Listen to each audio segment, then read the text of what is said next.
Hello there, and welcome to the Sleepy History Channel. Tonight, we're traveling far back into the origins of mankind, to a time before history even existed, the Stone Age. This was a time before metal, before writing, before cities. A world where fire was both a weapon and a comfort, and where stone held the key to survival. Families huddled in shelters of hide and bone. Hunters shaped blades from flint and obsidian. And small communities laid the foundations for culture and ideas. Yet even then, people reached beyond survival. They carved figures from ivory, strung beads from shells, and made music with flutes of bird bone. In those small acts, imagination began to take hold. The Stone Age gave us our first art, our first rituals, and even our first technology. This was our first glimpse of what it means to be human. If you enjoy these gentle journeys, I invite you to like and subscribe, or simply share a thought in the comments below. It helps others find their way here too, one sleepy soul at a time. But for now, all you need to do is rest.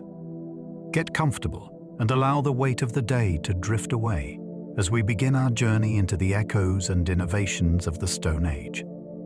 Let's begin. The Stone Age was the longest era of human history. The Stone Age covers a span of time so immense that almost everything we think of as history sits at its very end.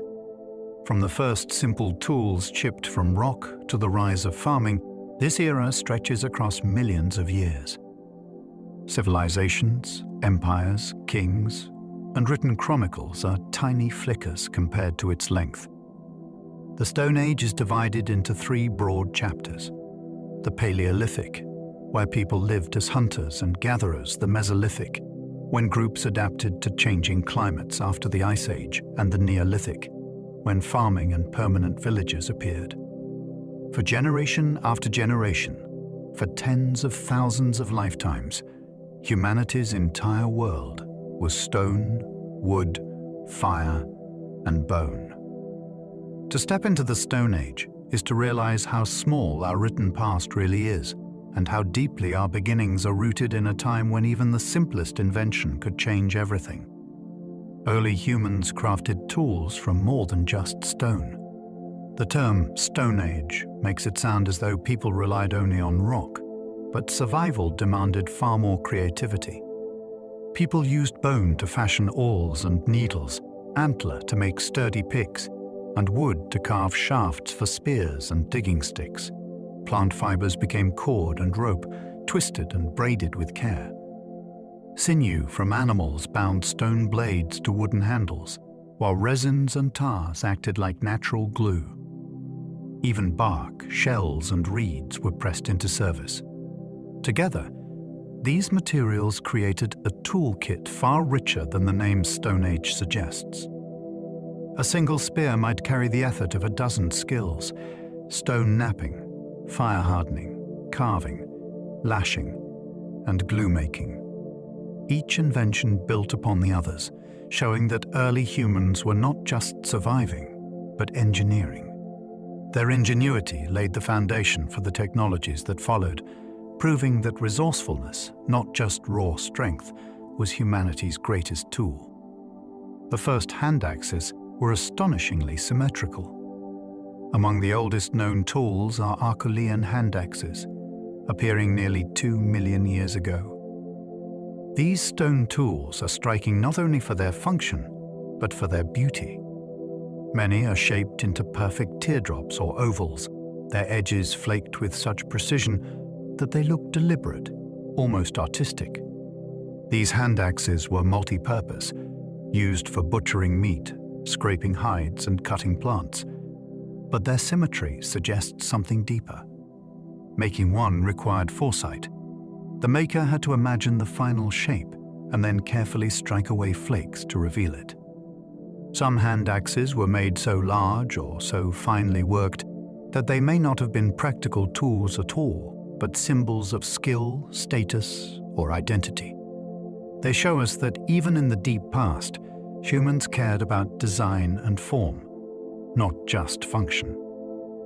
The Acheulean hand axe stands as one of humanity's first great achievements, both useful and beautiful. Stone knapping required knowledge of physics. To shape stone into sharp, reliable tools was not a matter of random strikes. It required deep understanding of how stone fractures. Early toolmakers learned to strike at just the right angle, with the right force, and against carefully prepared surfaces to control the outcome. This process, called knapping, relied on the natural geometry of conchoidal fracture, the same physics that makes glass shatter in smooth, curved patterns. By mastering this, ancient people could peel off long, razor-sharp flakes. A skilled knapper could create dozens of blades from a single core of flint or obsidian. The knowledge was so specialized that archaeologists today can identify entire cultures by their tool-making style. To watch a stone knapper at work, even now, is to see knowledge, rhythm, and focus at play. It is one of the earliest sciences, an understanding of matter, force, and precision that transformed rock into survival. Neanderthals invented composite tools. Neanderthals, often misrepresented as clumsy or unimaginative, were skilled engineers of survival. They created composite tools, weapons and implements made by combining multiple materials into a single design. A sharp stone point was carefully fitted into a wooden shaft, secured with animal sinew and adhesive made from natural resins. This innovation turned simple stone into deadly hunting weapons capable of piercing the thick hides of large Ice Age animals. Composite tools required planning, experimentation, and cooperation, as each part had to be crafted separately and then assembled. Archaeologists have found clear evidence of these constructions, including stone points still smeared with traces of resin. Far from being simple or brutish, Neanderthals displayed intelligence, adaptability, and technical skill. Their inventions shaped their world, and in many ways mirrored the strategies of early modern humans. The composite tool was a quiet revolution, a symbol of ingenuity born in the Ice Age. Ancient glues were made from tree resin and birch tar. One of the most surprising Stone Age inventions was glue. Long before chemistry labs, people learned to harness sticky substances from the natural world.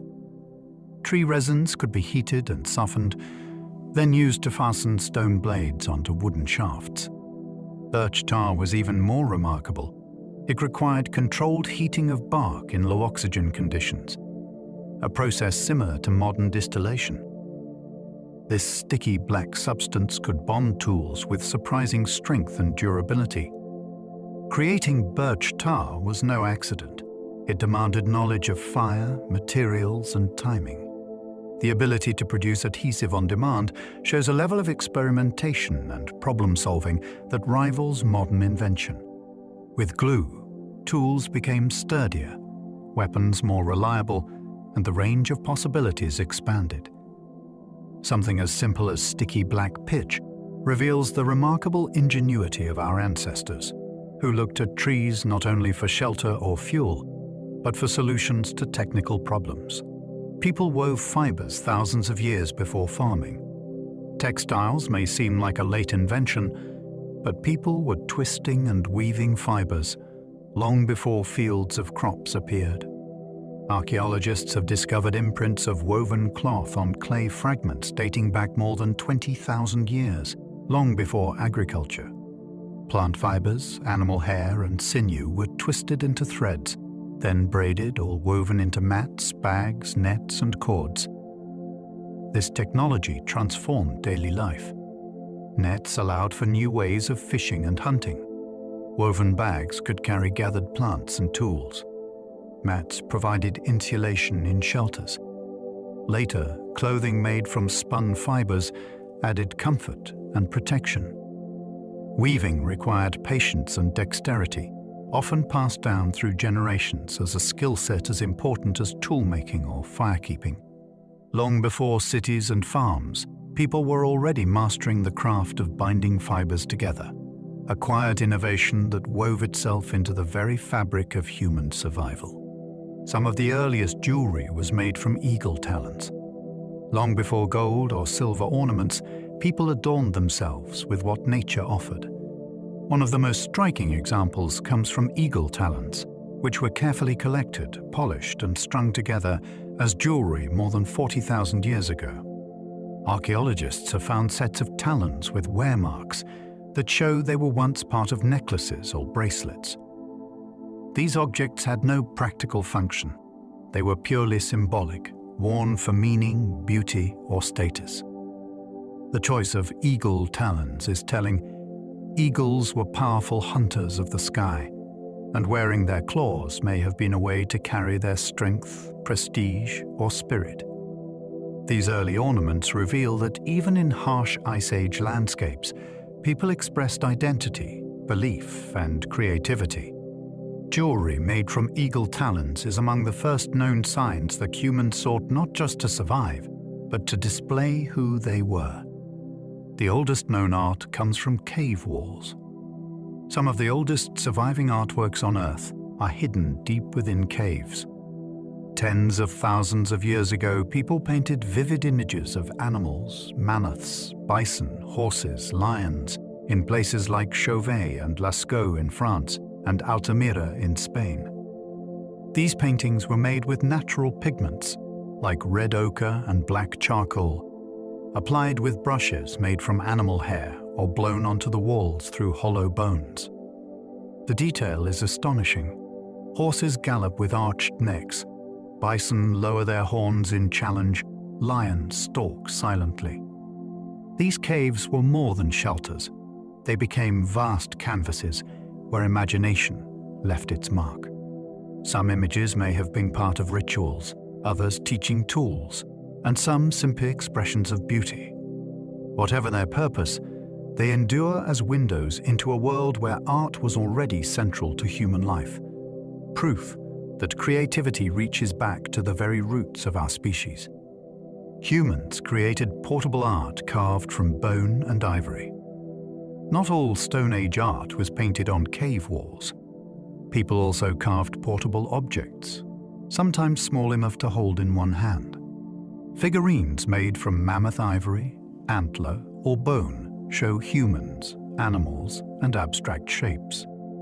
Among the most famous are the so-called Venus figurines, small statues of women with exaggerated features found across Europe and dating back tens of thousands of years.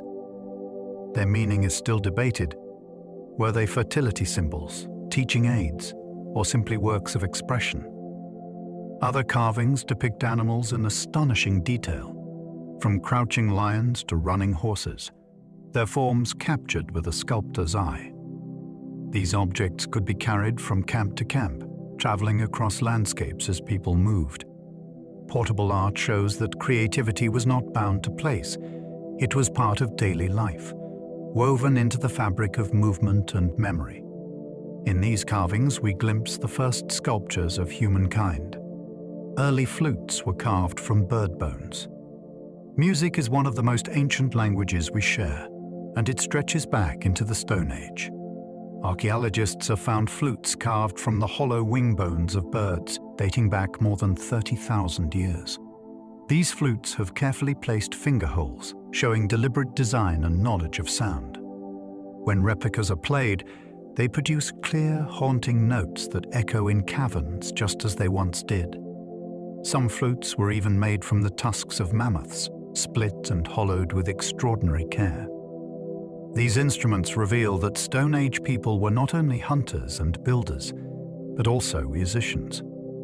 Music may have been part of rituals, storytelling, or simple enjoyment around the fire. The fact that people chose to create instruments so long ago shows that creativity and rhythm are as deeply human as tool-making or survival. Even in the harsh Ice Age, people filled the darkness with song. People painted with ochre long before written language.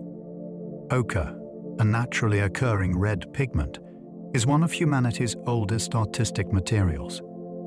Archaeologists have found evidence of its use stretching back hundreds of thousands of years, long before the invention of writing or farming. People ground ochre into powder and mixed it with fat, water, or saliva to create paint. With this, they decorated cave walls, colored tools, and even rubbed pigment onto skin and hair. At burial sites, ochre was sprinkled over bodies, suggesting a symbolic or ritual role. The bright red color may have symbolized life, blood, or renewal. To use ochre was to create meaning beyond survival, to add color and symbol into a world of stone and fire. Its persistence across continents and cultures shows how deeply humans connected to color. Long before words could describe ideas, red ochre painted them. It is a pigment older than history itself and still speaks through its stains. Caves were decorated with hand stencils across continents. One of the most striking and universal images of Stone Age art is the hand stencil. To create them, people placed a hand against a cave wall and blew pigment around it, leaving a pale silhouette outlined in color. These stencils appear across Europe, Asia, Australia, and the Americas, spanning tens of thousands of years. Some caves hold hundreds of them, scattered across ceilings and walls, layered over one another like a silent gathering of hands. Each stencil is personal, the exact shape and size of a hand long vanished, yet still present. Some belong to adults, others to children. Their meaning is uncertain, perhaps signatures, rituals, or simple marks of belonging. But whatever they meant, they are powerful. To stand in a cave surrounded by hand stencils is to be surrounded by a chorus of presence, a reminder that people reached out to leave themselves in stone. Ancient artists used lamps to light their work. Deep cave paintings could not have been made without light. To illuminate the darkness, Stone Age people crafted simple lamps from hollowed stone, filled them with fat, and set them alight with a wick of moss or fiber. These lamps burned with a steady glow, casting warm light across the walls. In some caves, soot marks remain on the ceilings, silent evidence of fires carried inside. The flicker of flame gave movement to painted animals, making horses seem to gallop and bison to shift in the shadows. These lamps were more than tools. They created atmosphere. They transformed pitch-black caverns into spaces alive with imagery, ritual, and storytelling. Imagine the quiet, the smell of burning fat, the glow of flame, and the slow rhythm of a painter at work. These lamps remind us that even in darkness, humans sought ways to see, to create, and to leave something behind. Prehistoric sculptures encode tiny stone figurines. Beyond paintings, Stone Age people carved small figurines from stone. Some were simple, shaped to fit easily in the hand, while others were detailed and precise. They depicted animals, people, or abstract shapes, and they have been found across vast regions. These figurines were portable art, carried from place to place, often treasured enough to be buried alongside their owners. Some may have been charms, others teaching aids, or objects used in ritual. A carved animal could have represented a spirit, a prayer for hunting success, or a reminder of a powerful creature. The care and skill involved in making them shows that art was not only decoration, but something woven into daily life and belief. These figurines remind us that people thousands of years ago looked at the world around them and felt the urge to hold it in their hands, to shape memory into stone. The famous Venus figures may have had many meanings. The Venus figurines are among the most mysterious artifacts of the Stone Age. These small carvings, often made from ivory, stone, or bone, depict women with exaggerated features, large hips, full breasts, and rounded forms. They appear across Europe and parts of Asia, stretching back tens of thousands of years. scholars have long debated their meaning. Some suggest they were fertility symbols, celebrating motherhood and survival in harsh times. Others think they were teaching tools, charms for hunters, or even self-portraits carved by women themselves. What is certain is that they carried significance far beyond simple decoration. Their repetition across regions suggests shared ideas and values. Holding one is to touch a belief that spanned generations, a belief in the power of the human form and in the cycles of life and survival. They remain among the most iconic and enigmatic creations of the Stone Age. Early hunters made spears from fire-hardened wood. Stone tools were powerful, but wood remained essential. Early hunters shaped long wooden shafts, sharpening their tips and then hardening them in fire. The process involved carefully charring the point and scraping it smooth, producing a tougher, sharper weapon. Such spears have been discovered preserved in ancient bogs, some more than 400,000 years old. Their survival shows how important woodworking was, even without stone points. With these spears, hunters brought down animals far larger than themselves, including horses and deer. The skill to select the right wood, shape it evenly, and harden it just enough without burning through required precision. It was knowledge carried from one generation to the next. These fire-hardened spears remind us that long before the bow and arrow, long before metal, people already wielded carefully engineered weapons. They carried simple shafts of wood, sharpened by fire, that gave them the power to endure. Stone tips made weapons deadlier and more reliable. Attaching a sharpened stone tip to a wooden spear revolutionized hunting. Stone tips could pierce more deeply than fire-hardened wood, making them deadly against large animals. They also added weight to the weapon, improving accuracy and penetration. But the innovation was not just about function. It required careful craftsmanship. Hunters had to shape the stone into a symmetrical point, carve a shaft to fit it, and then bind the pieces together with sinew and resin.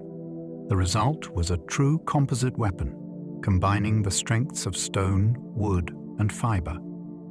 Archaeological finds show stone tips stained with animal blood, frozen in time from ancient hunts. With these weapons, humans could bring down mammoths, bison, and deer with greater success, feeding larger groups and expanding into new environments.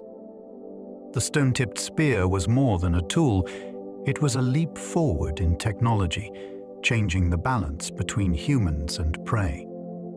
Fire itself was a technology that had to be mastered.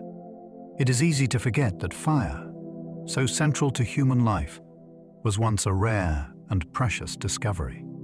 In the Stone Age, mastering fire was not just a matter of striking sparks. It required the knowledge to find dry tinder, the patience to nurture embers, and the skill to keep flames alive through rain and wind. Archaeologists have found evidence of hearths dating back hundreds of thousands of years, with layers of ash and burned bone marking places where fire was carefully maintained. Fire cooked food, making it safer and easier to digest. It hardened wood, lit the darkness, and kept predators at bay. But it also created community. People gathered around flames to share stories, warmth, and safety. To control fire was to control energy itself. It was humanity's first great invention, a technology not built from stone or wood, but from the very heart of nature. Hearths served as social and technological centers. A hearth was more than a fire pit. In the Stone Age, it was the center of life. Families gathered around it to cook, to share food, to talk, and to work. Archaeological sites show circles of stone hearths surrounded by tools, bones, and ornaments, a map of daily life arranged around flame. Hearths provided steady heat for drying meat, curing hides, and warming shelters. They offered light for tool-making and safety through the night. But they also became centers of memory. Ashes from old fires mixed with new ones, marking years of use in the same place. Some hearths even seem to have been renewed symbolically, with fresh layers of stone or new arrangements. To sit by a Stone Age hearth was to be part of something larger: the community, the traditions, and the flow of knowledge passed from one generation to the next, carried in firelight. People cooked roots and grains before farming. Long before fields of wheat or barley, Stone Age people experimented with cooking wild plants. Archaeologists have discovered charred remains of roots, tubers, and grains in ancient hearths, some tens of thousands of years old. These discoveries show that people understood how to make otherwise tough or bitter foods edible. Cooking broke down fibers, released nutrients, and transformed starchy plants into a more reliable source of energy. Wild barley and oats were sometimes ground into flour, mixed with water, and cooked on hot stones. Roots and tubers were roasted in embers, turning hard, starchy lumps into soft, nourishing food. This innovation expanded diets beyond meat and berries, allowing people to thrive in new environments. Cooking plants may seem simple, but it marks a profound step: the ability to transform the natural world into something more sustaining. It was an early hint of the farming revolution that would one day come. The first bread was baked long before agriculture. Bread feels like the product of farming, but evidence suggests it was being made long before crops were cultivated. Archaeologists studying a site in Jordan uncovered charred remains of flatbread dating back over 14,000 years, thousands of years before the first domesticated cereals. This bread was made from wild grains, gathered by hand, then crushed into flour with stones. Mixed with water and baked on hot rock, it produced a simple flatbread. The process shows remarkable knowledge of ingredients, tools, and technique. Bread represents more than food. It is planning, preparation, and patience. To make bread, people had to gather large amounts of grain, grind it, and bake it in a communal space. The discovery pushes the origins of baking deep into the Stone Age, showing that people were already experimenting with complex foods long before agriculture made grain a staple. Bread began as a Stone Age invention. Ancient mortars and pestles preceded farming by millennia. Grinding tools are often associated with agriculture, but mortars and pestles appear long before the first crops. Stone mortars with smoothed, rounded interiors have been found dating back more than 30,000 years, used to crush wild seeds, nuts, and roots. Pestles shaped from hard stone show clear wear marks from repeated pounding and grinding. These tools transform tough plant foods into digestible meals, unlocking calories that raw plants could not provide. They also show foresight. Grinding was time-consuming, and people chose to invest effort into preparing food for storage or group meals. Some of the oldest grinding stones are so carefully made that they lasted for generations. Their presence in camps and caves reveals that plant food played a far greater role in the Stone Age diet than once thought. The mortar and pestle stand as quiet but powerful inventions, laying the groundwork for farming long before fields appeared. People tamed fire to harden clay figurines. Clay was not only used in pottery after farming, in fact, it was being shaped and fired long before. Archaeologists have found small figurines, some more than 20,000 years old, that were made of clay hardened by fire. These were often animals, carefully molded and then placed into hearths or pits where flames baked them into permanence. Some figurines were deliberately broken, perhaps as part of ritual or symbolism. Others were preserved, lasting tens of millennia. To harden clay was to discover a process that would later revolutionize storage, cooking, and architecture. But even in its earliest use, It revealed imagination, the desire to create figures not from stone or bone, but from earth itself, transformed by fire. These tiny sculptures remind us that experimentation has always been part of human life, and that even in the depths of the Ice Age, people were already shaping Earth with flame. Stone Age people shaped the landscape with fire. Fire was not only for warmth and cooking, it was also used to shape entire environments. Evidence shows that Stone Age groups practiced controlled burning of grasslands and forests to drive animals, encourage new plant growth, and clear paths. This practice, sometimes called fire-stick farming in later traditions, created mosaics of habitat that drew game and made gathering easier. Charcoal layers in soils across continents reveal that people were altering landscapes with flame tens of thousands of years ago. By burning vegetation strategically, they increased yields of berries, tubers, and grazing animals. Fire was humanity's first tool of ecosystem management, long before agriculture. It demonstrates that people were not passive inhabitants of their world, but active shapers of it.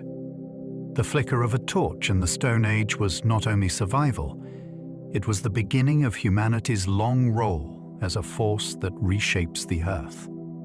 Dogs may have been domesticated before any other animal. Long before cattle, sheep, or horses were tamed, people formed a partnership with wolves that became the dog. Archaeological sites show evidence of domesticated dogs as early as 30,000 years ago, their remains buried alongside humans. This relationship transformed hunting, protection, and companionship. Dogs could track prey, guard camps, and provide warmth during cold nights. In return, humans offered food, care, and shelter. Over generations, wolves that were friendlier, calmer, and more cooperative became dogs, gradually forming a new species bound to us by need and trust. This domestication was not only practical, but emotional. Burials show dogs laid carefully with their owners, sometimes decorated with beads. The bond between humans and dogs began in the Stone Age and continues unbroken today. It was the first great partnership between species, one that reshaped survival, culture, and the very idea of companionship. Wolf-dog partnerships changed hunting forever. The domestication of dogs had a profound impact on how humans hunted. With their speed, stamina, and keen sense of smell, dogs became unmatched partners in tracking prey. They could detect animals long before humans could, follow trails invisible to us, and help drive game into traps or ambushes. This cooperation increased hunting success dramatically, providing more reliable food supplies. Dogs also acted as guards, alerting groups to predators or intruders. Their presence may have even influenced human migration, making it possible to settle in harsher environments with greater security. Archaeological finds show dog remains buried with care, a sign of their value in daily life. The wolf-dog partnership was not just a convenience, it was a revolution in survival strategies. By working together, two species forged a bond that would echo through millennia, changing the course of both their histories forever. Early communities painted their bodies with pigments. Art was not limited to caves and tools, it was also carried on the body.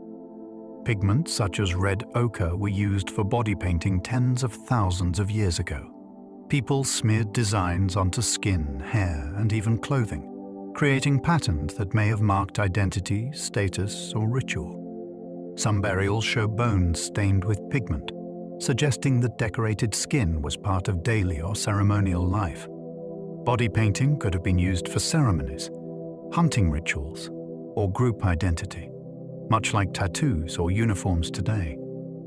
In harsh climates, pigment may also have served practical purposes, like protection against sun or insects. The act of painting the body shows that people already understood the power of appearance, how colors and symbols could transform an individual into something more. In the Stone Age, art was not only on walls, it lived and breathed on the human form itself. beads made from shells were worn as symbols of identity. One of the most enduring forms of Stone Age ornamentation is the bead. People drilled tiny holes into shells, bones, and stones, threading them onto cords to create necklaces, bracelets, and decorations. Some of these beads are more than 100,000 years old, making them among the earliest evidence of symbolic behavior. Beads were not mere decoration. They carried meaning. Wearing them could signify belonging to a group, achievements, or roles within a community. Some beads were made from shells gathered far from the settlement, suggesting long-distance trade or journeys. The effort to shape, polish, and string these ornaments shows that beauty and symbolism were as important as survival. Each bead was both personal and social, a tiny piece of identity worn close to the skin. In the quiet world of the Stone Age, beads spoke silently of who people were and how they wished to be seen. People traveled great distances to trade exotic stones. Trade networks stretched across surprising distances in the Stone Age. Archaeologists have discovered obsidian, a volcanic glass prized for its sharpness, carried hundreds of miles from its source. Other exotic stones, shells, and pigments traveled across mountains, rivers, and plains, passed hand to hand through complex networks. These objects were not only useful but also valuable, marking connections between groups. Trade was more than exchange. It was a way of building relationships, sharing knowledge, and strengthening survival. A community with access to rare materials could make stronger tools or display status through ornaments. The existence of long-distance trade in such early times shows that people were not isolated bands, but part of wider webs of interaction. Even without wheels, writing, or metal, they carried goods across landscapes, linking distant groups together. These journeys reveal the human desire to connect, exchange, and expand horizons, even in prehistory. Obsidian traveled hundreds of miles in ancient networks. Obsidian, the glossy black volcanic glass, was one of the most prized materials of the Stone Age. Its edges could be sharper than modern surgical steel, making it ideal for blades and arrowheads. But obsidian sources were limited, often found only in specific volcanic regions. Archaeologists have discovered obsidian artifacts hundreds of miles from their origin, proof that people carried or traded them across vast distances. In some cases, tools made from a single mountain's obsidian have been found scattered far across entire regions, showing the reach of early networks. To hold such a blade was not just to own a tool, but a piece of a faraway place.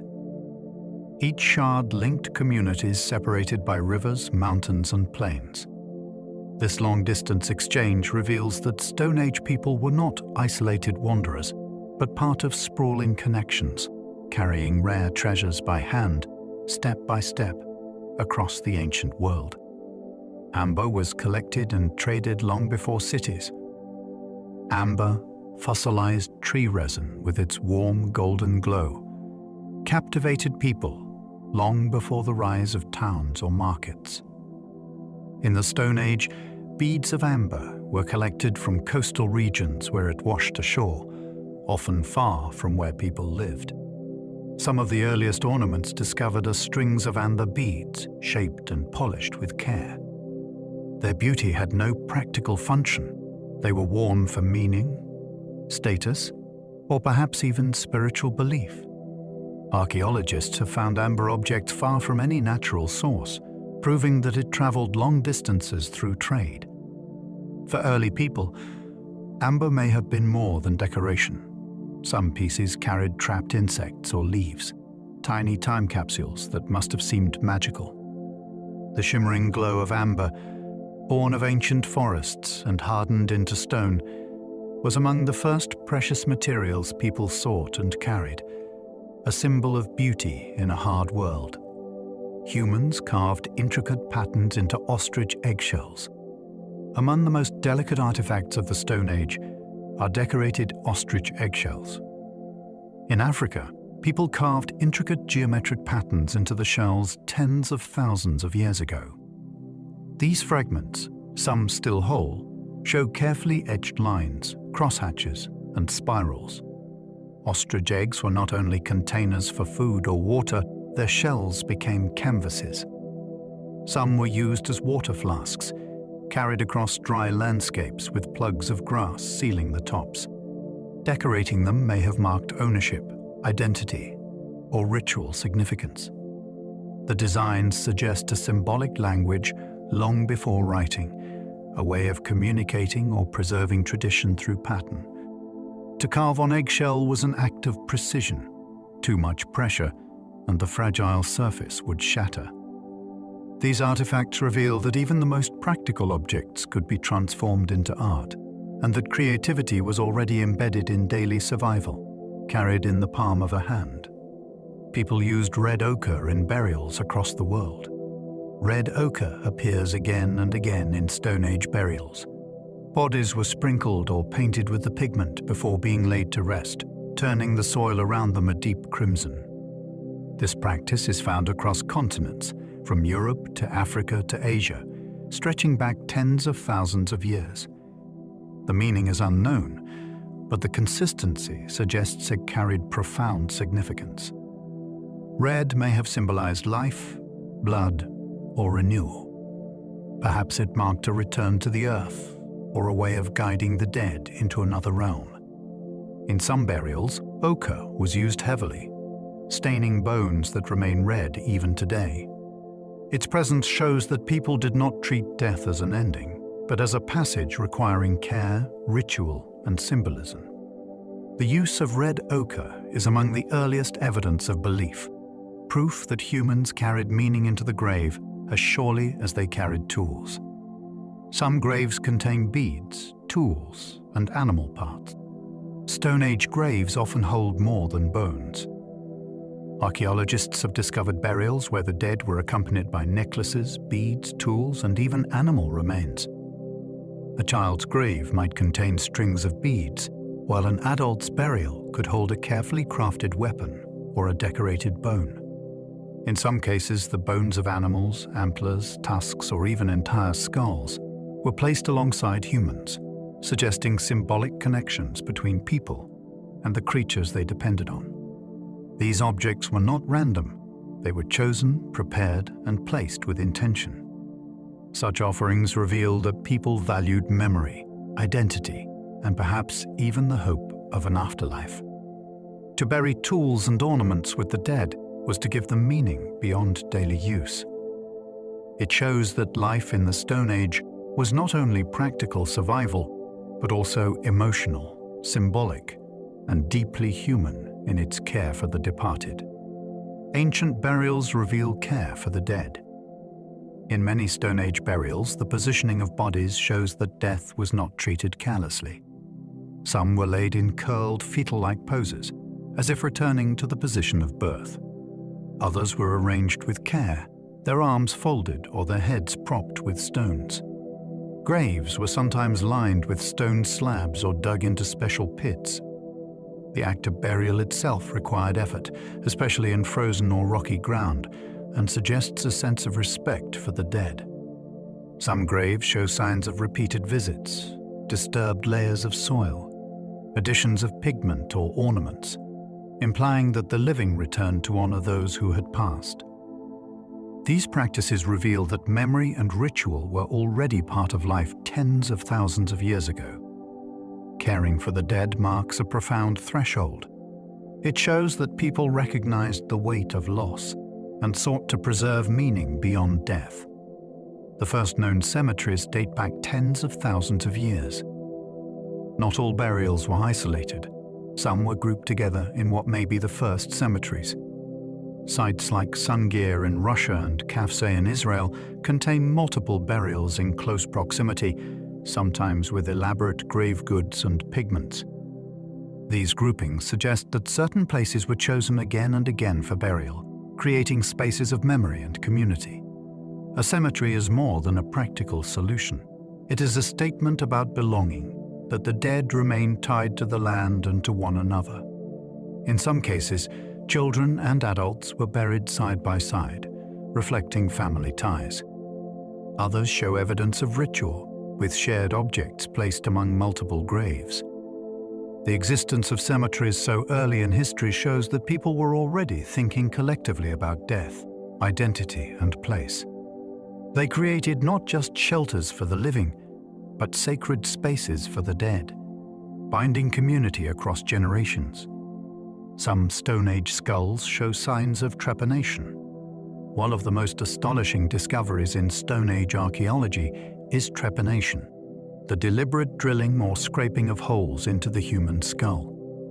Skulls dating back thousands of years show clear evidence of this practice, with smooth edges that indicate healing. This means that many people survived the procedure. The reasons remain debated. It may have been used to treat head injuries, relieve pressure, or even serve as a spiritual or ritual act.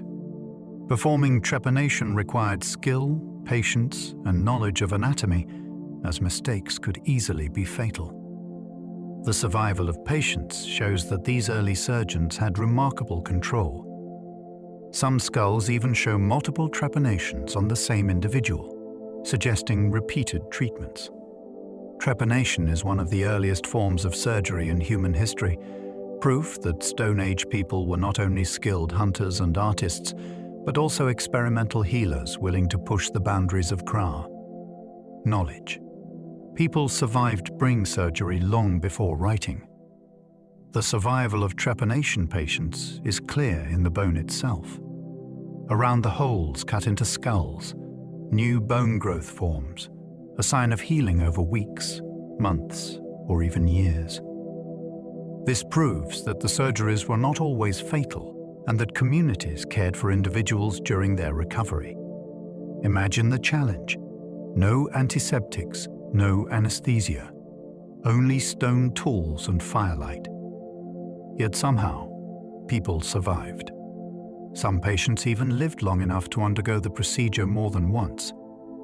This survival suggests that Stone Age groups had not only the technical skill to perform surgery, but also the social structures to nurse patients back to health. It reflects empathy, patience, and care, qualities as vital as stone blades or fire. These ancient survivors of brain surgery stand as remarkable evidence that humanity's pursuit of healing and resilience stretches deep into prehistory, long before writing ever recorded it. Shell middens reveal ancient diets and settlements. Shell middens, massive heaps of discarded shells, are among the most revealing archaeological sites of the Stone Age. Found along coasts and rivers, these mounds of oyster, clam, and mussel shells often rise several meters high and stretch for hundreds of meters. They are the remains of countless meals, accumulated over centuries. Within them, archaeologists find tools, bones, and traces of daily life, showing that these were not just garbage piles but long-term settlements. The layers preserve a record of diet, climate, and environment, offering insights into how people adapted to coastal living. Shell middens show that seafood was not occasional but central to survival for many groups. They also demonstrate planning, as shellfish gathering was often seasonal and communal. These great mounds are silent monuments to meals shared and lives lived, revealing that the rhythm of the tides shaped human communities thousands of years ago. People ate fish and shellfish far earlier than believed. For many years, archaeologists assumed that Stone Age diets focused mostly on big game like mammoths and bison. But discoveries of fish bones, shell middens, and fishing tools have revealed a very different story. People were eating fish and shellfish far earlier than once thought, stretching back tens of thousands of years. This included not only small coastal shellfish, but also freshwater fish caught with hooks, spears, and nets. Fish provided protein and nutrients that supported brain growth, perhaps influencing the development of human intelligence. Shellfish, easy to gather and abundant, offered reliable food even when hunting failed. Some sites suggest large-scale feasts of shellfish, with thousands of shells discarded in single layers. The use of rivers, lakes, and coasts shows adaptability and ingenuity. The Stone Age was not just the age of mammoth hunters, it was also the age of fishers and gatherers, tied to water as much as land. Early hunters brought down mammoths with strategy and tools. Mammoths were among the largest and most dangerous animals ever hunted by humans. Bringing one down required more than strength. It required strategy, cooperation, and technology. Evidence shows that hunters used coordinated drives, herding mammoths into bogs, ravines, or trap areas where they could be overwhelmed. Spears tipped with stone points were hurled in groups, piercing thick hides. Sometimes fire and noise were used to drive herds into positions of vulnerability. The remains of mammoths surrounded by clusters of stone tools show the aftermath of such hunts, immense undertakings that could feed entire communities for weeks. Every part of the animal was used: meat for food, hides for shelter, bones and tusks for tools and building material. Hunting mammoths was dangerous, but success meant survival. These hunts reveal the ingenuity and courage of Stone Age people, whose cooperation allowed them to face giants of the Ice Age. Cave lions were among the apex predators faced by humans. Alongside mammoths and bison, Stone Age people lived with cave lions, one of the largest big cats ever to exist. These lions were larger than modern African lions, with males possibly lacking manes, giving them a sleek, formidable appearance. Cave lions stalked the same prey as humans, creating direct competition. Cave paintings show them in detail, sometimes portrayed in groups, suggesting that people observed them closely. Archaeological evidence even hints at ritual connections, with lion bones arranged in deliberate patterns. Facing such predators required vigilance and courage. A lion could threaten a camp or snatch prey before people could claim it. Yet these animals also inspired awe, becoming part of stories, rituals, and art. To live in the Stone Age was to share the world with cave lions, powerful hunters whose presence shaped not only survival strategies, but also imagination and respect for the wild. Woolly rhinoceroses roamed beside early people. During the Stone Age, vast plains of Eurasia were home to woolly rhinoceroses, massive animals covered in thick fur, with long, curved horns jutting from their snouts. These creatures grazed on grasses and shrubs, enduring Ice Age cold with their heavy coats. They were formidable, dangerous animals, and evidence suggests that humans sometimes hunted them, though at great risk. Cave paintings depict woolly rhinos in vivid detail, showing their distinctive horns and massive bulk. The fact that people chose to paint them indicates the impression they made on human life. Their bones have been found in association with stone tools, suggesting encounters that ended in hunts or conflicts. Like mammoths, they offered meat, hides, and materials, but they also represented danger. To walk the Stone Age steppe was to walk among giants, and the woolly rhinoceros was one of the most awe-inspiring and feared of them all. Humans shared the Ice Age world with giant deer. Among the striking animals of the Stone Age was the giant deer, often called the Irish elk, though it ranged far beyond Ireland. These enormous creatures carried antlers spanning up to 12 feet across, making them some of the largest deer ever to live. They grazed on open plains and grasslands, sharing the world with mammoths, rhinos, and bison. For humans, giant deer were both a source of food and a symbol of awe. Cave art depicts them with careful attention to their immense antlers. Hunting them must have been difficult, as their size and speed made them formidable, but their meat and hides were invaluable. The image of a human hunter standing beneath the towering antlers of a giant deer captures the scale of life in the Ice Age, a world where people lived among animals that seemed almost mythic in their size and presence. Ancient humans painted animals they hunted and feared. Cave art reveals not only animals admired from afar, but also those hunted for survival or feared as predators. Bison, mammoths, horses, and deer dominate many paintings, often drawn with remarkable accuracy. Lions, rhinos, and bears also appear, animals that posed threats as well as inspiration. These images may have been part of rituals, created to ensure success in the hunt or to show respect for powerful creatures. Some paintings show animals wounded by spears, suggesting teaching or symbolic intent. Others depict herds in motion, capturing the rhythms of life on the plains. These paintings remind us that Stone Age people lived in constant relationship with the animals around them, dependent on some, threatened by others, inspired by all. The art was not only decoration, but an expression of connection, awe, and understanding. A dialogue in pigment between humans and the wild world they inhabited. Some cave art depicts animals now extinct. Among the most haunting details of Stone Age art is the presence of animals that no longer exist. Cave walls show woolly mammoths, woolly rhinos, cave lions, and giant deer, creatures that have since vanished from the earth. These images are not only art, they are records of lost worlds, snapshots of ecosystems that disappeared thousands of years ago.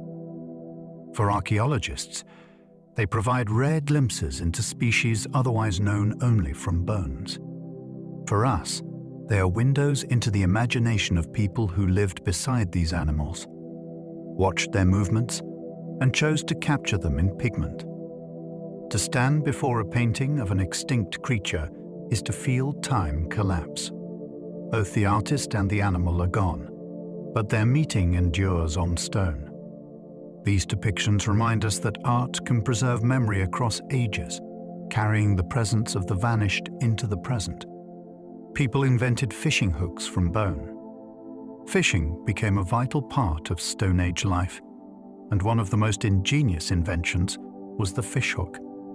Made from carved bone, antler, or shell, these hooks show remarkable craftsmanship, with carefully shaped barbs designed to catch and hold. Some are more than 20,000 years old, proving that fishing technology was well developed long before farming.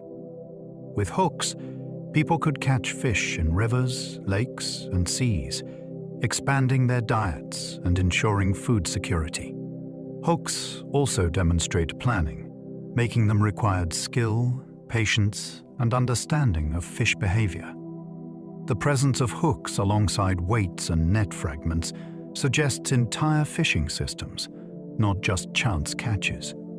Fishing transformed survival, opening new sources of nutrition that supported larger groups. The humble bone hook is a reminder that small inventions can change the course of history, feeding minds and bodies in the long march of human development. Nets and baskets were woven in the Mesolithic. During the Mesolithic, the middle phase of the Stone Age, people developed new techniques for weaving plant fibers into nets and baskets. Impressions left in clay fragments reveal the patterns of woven fibers dating back thousands of years.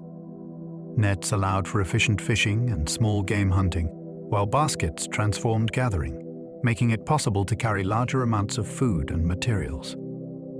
These woven objects rarely survive, but the traces they left show the importance of fiber technology. The creation of nets and baskets reflects patience and skill, as well as knowledge of local plants. It also marks a shift toward new strategies of survival, with more reliance on stored food and organized group activity. Nets and baskets may seem humble compared to stone tools or cave art, but they reveal ingenuity, just as profound, quiet revolutions that shaped the daily lives of Stone Age communities. Ancient rafts and canoes carried people across waters. The Stone Age was not confined to land. Evidence shows that people built simple rafts and dugout canoes, allowing them to cross rivers, lakes, and even stretches of sea. Some of the oldest watercraft discovered are dugouts carved from single tree trunks, shaped and hollowed with fire and stone tools. These vessels carried people and goods, enabling fishing, trade, and exploration. Reaching islands required planning, cooperation, and navigation skills, proving that Stone Age groups were far from primitive wanderers. They were seafarers, willing to risk open water to find new lands. The spread of humans to Australia more than 40,000 years ago could only have been achieved with boats, making these early craft among the most important technologies in history. Each raft or canoe was more than wood and effort. It was a bridge to new worlds, expanding the horizons of humanity one crossing at a time. Stone Age people reached remote islands. The Stone Age was not confined to the safety of the mainland.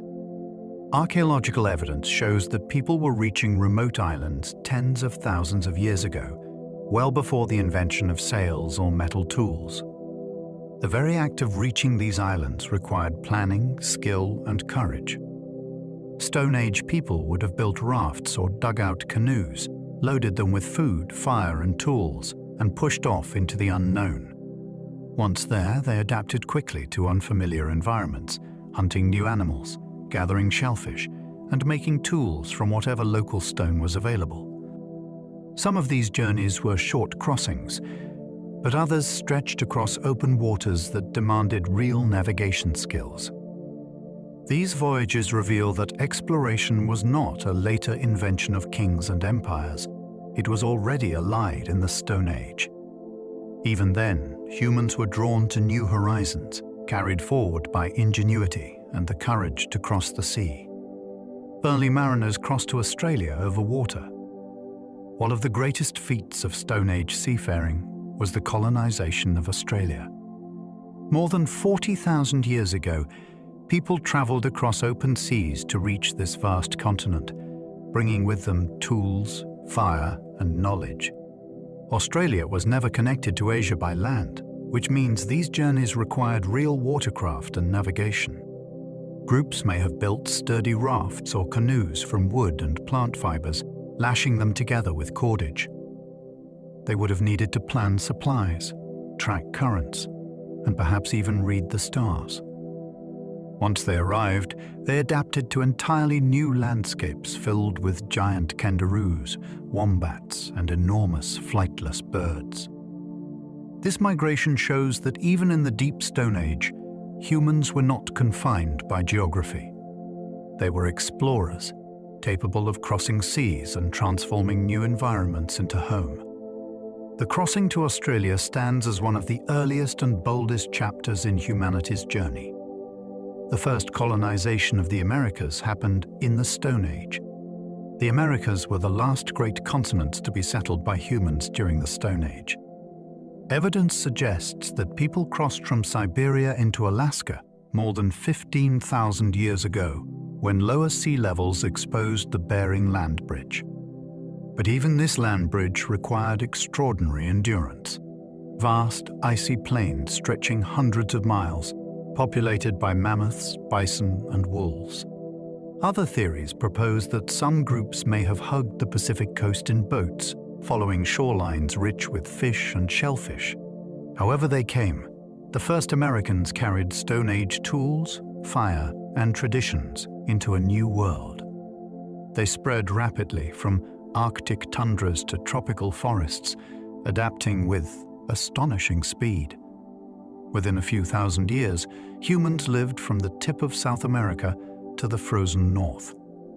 The colonization of the Americas was a Stone Age epic, a story of migration, adaptation, and relentless human curiosity.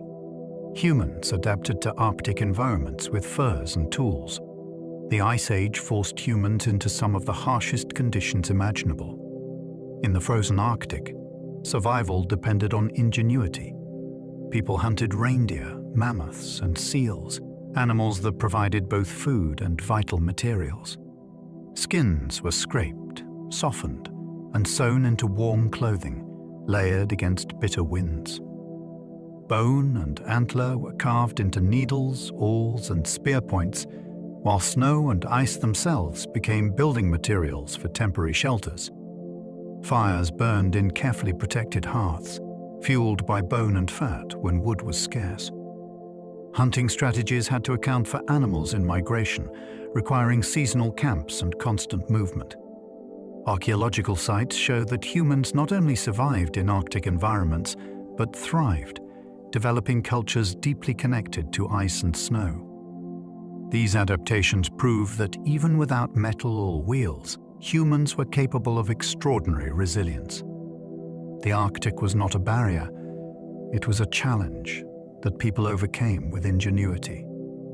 Sewing needles made of bone are among the oldest tools. Among the most remarkable Stone Age inventions are sewing needles carved from bone. Some date back more than 30,000 years and are astonishingly delicate, with tiny eyes drilled through their tips. These needles transformed survival, allowing people to stitch hides together into fitted clothing. With them, humans could fashion coats, leggings, boots, and even gloves, creating insulation far beyond what loose hides could offer. Sewing meant that people could endure colder climates, push into harsher environments, and stay warm while traveling. The skill of making needles also reveals dexterity and precision, as carving bone into such fine tools required patience and steady hands. Many needles are so perfectly shaped that they rival modern ones. They remind us that innovation does not always come in grand leaps.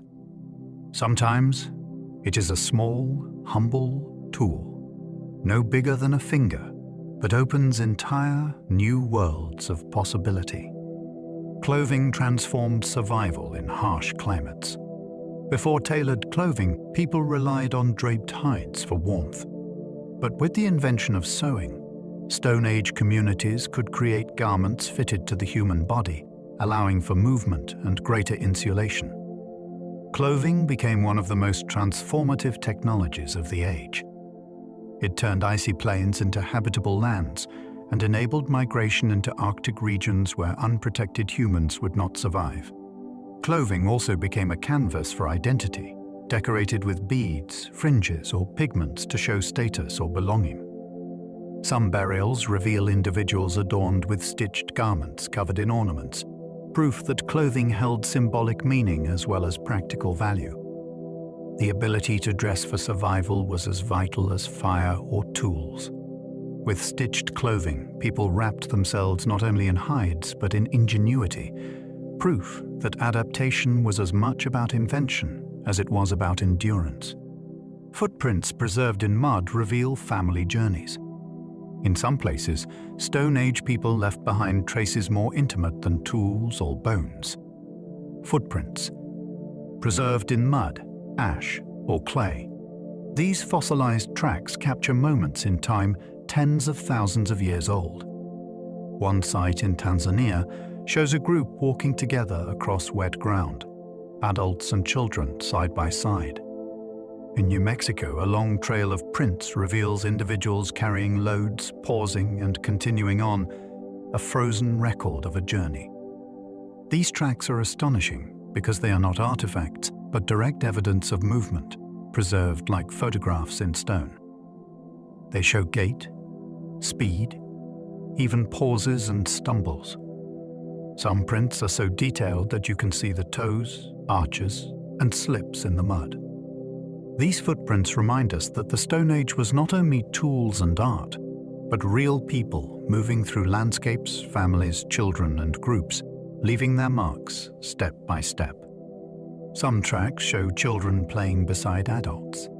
Footprints often reveal more than simple journeys. At some sites, the tracks of children show signs of play, small feet darting back and forth, circling or overlapping adult paths.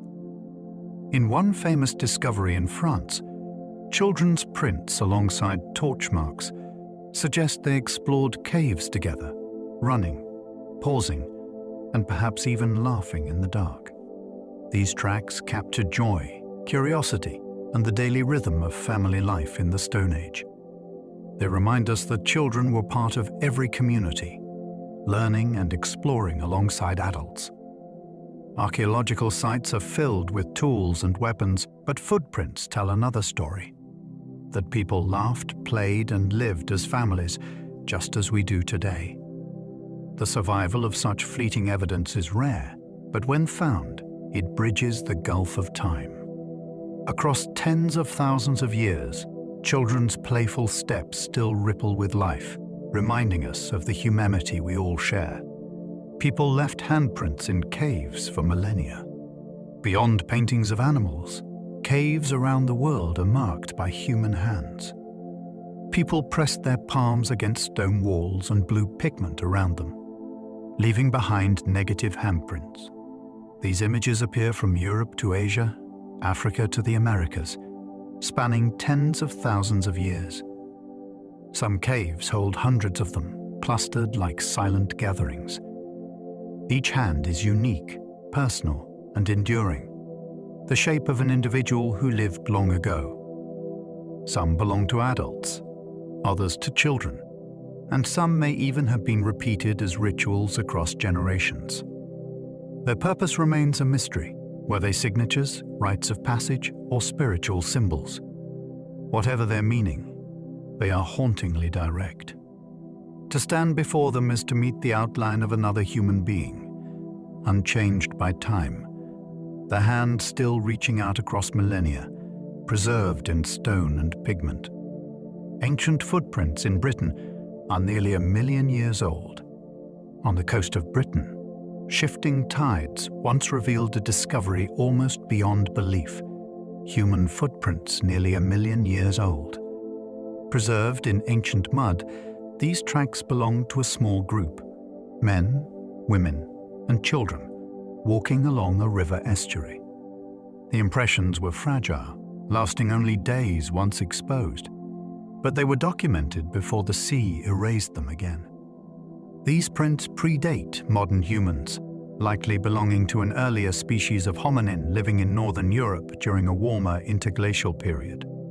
They stand as some of the oldest footprints ever found outside Africa. To imagine a family walking across a mudflat nearly 1 million years ago is to stretch time itself. These footprints are not artifacts made by tools or pigments, but direct evidence of life, as immediate and personal as any step we take today, linking us to ancestors almost unimaginably distant.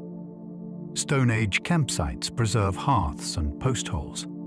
Archaeological sites sometimes preserve entire Stone Age camps, complete with hearths, post holes, and scattered tools.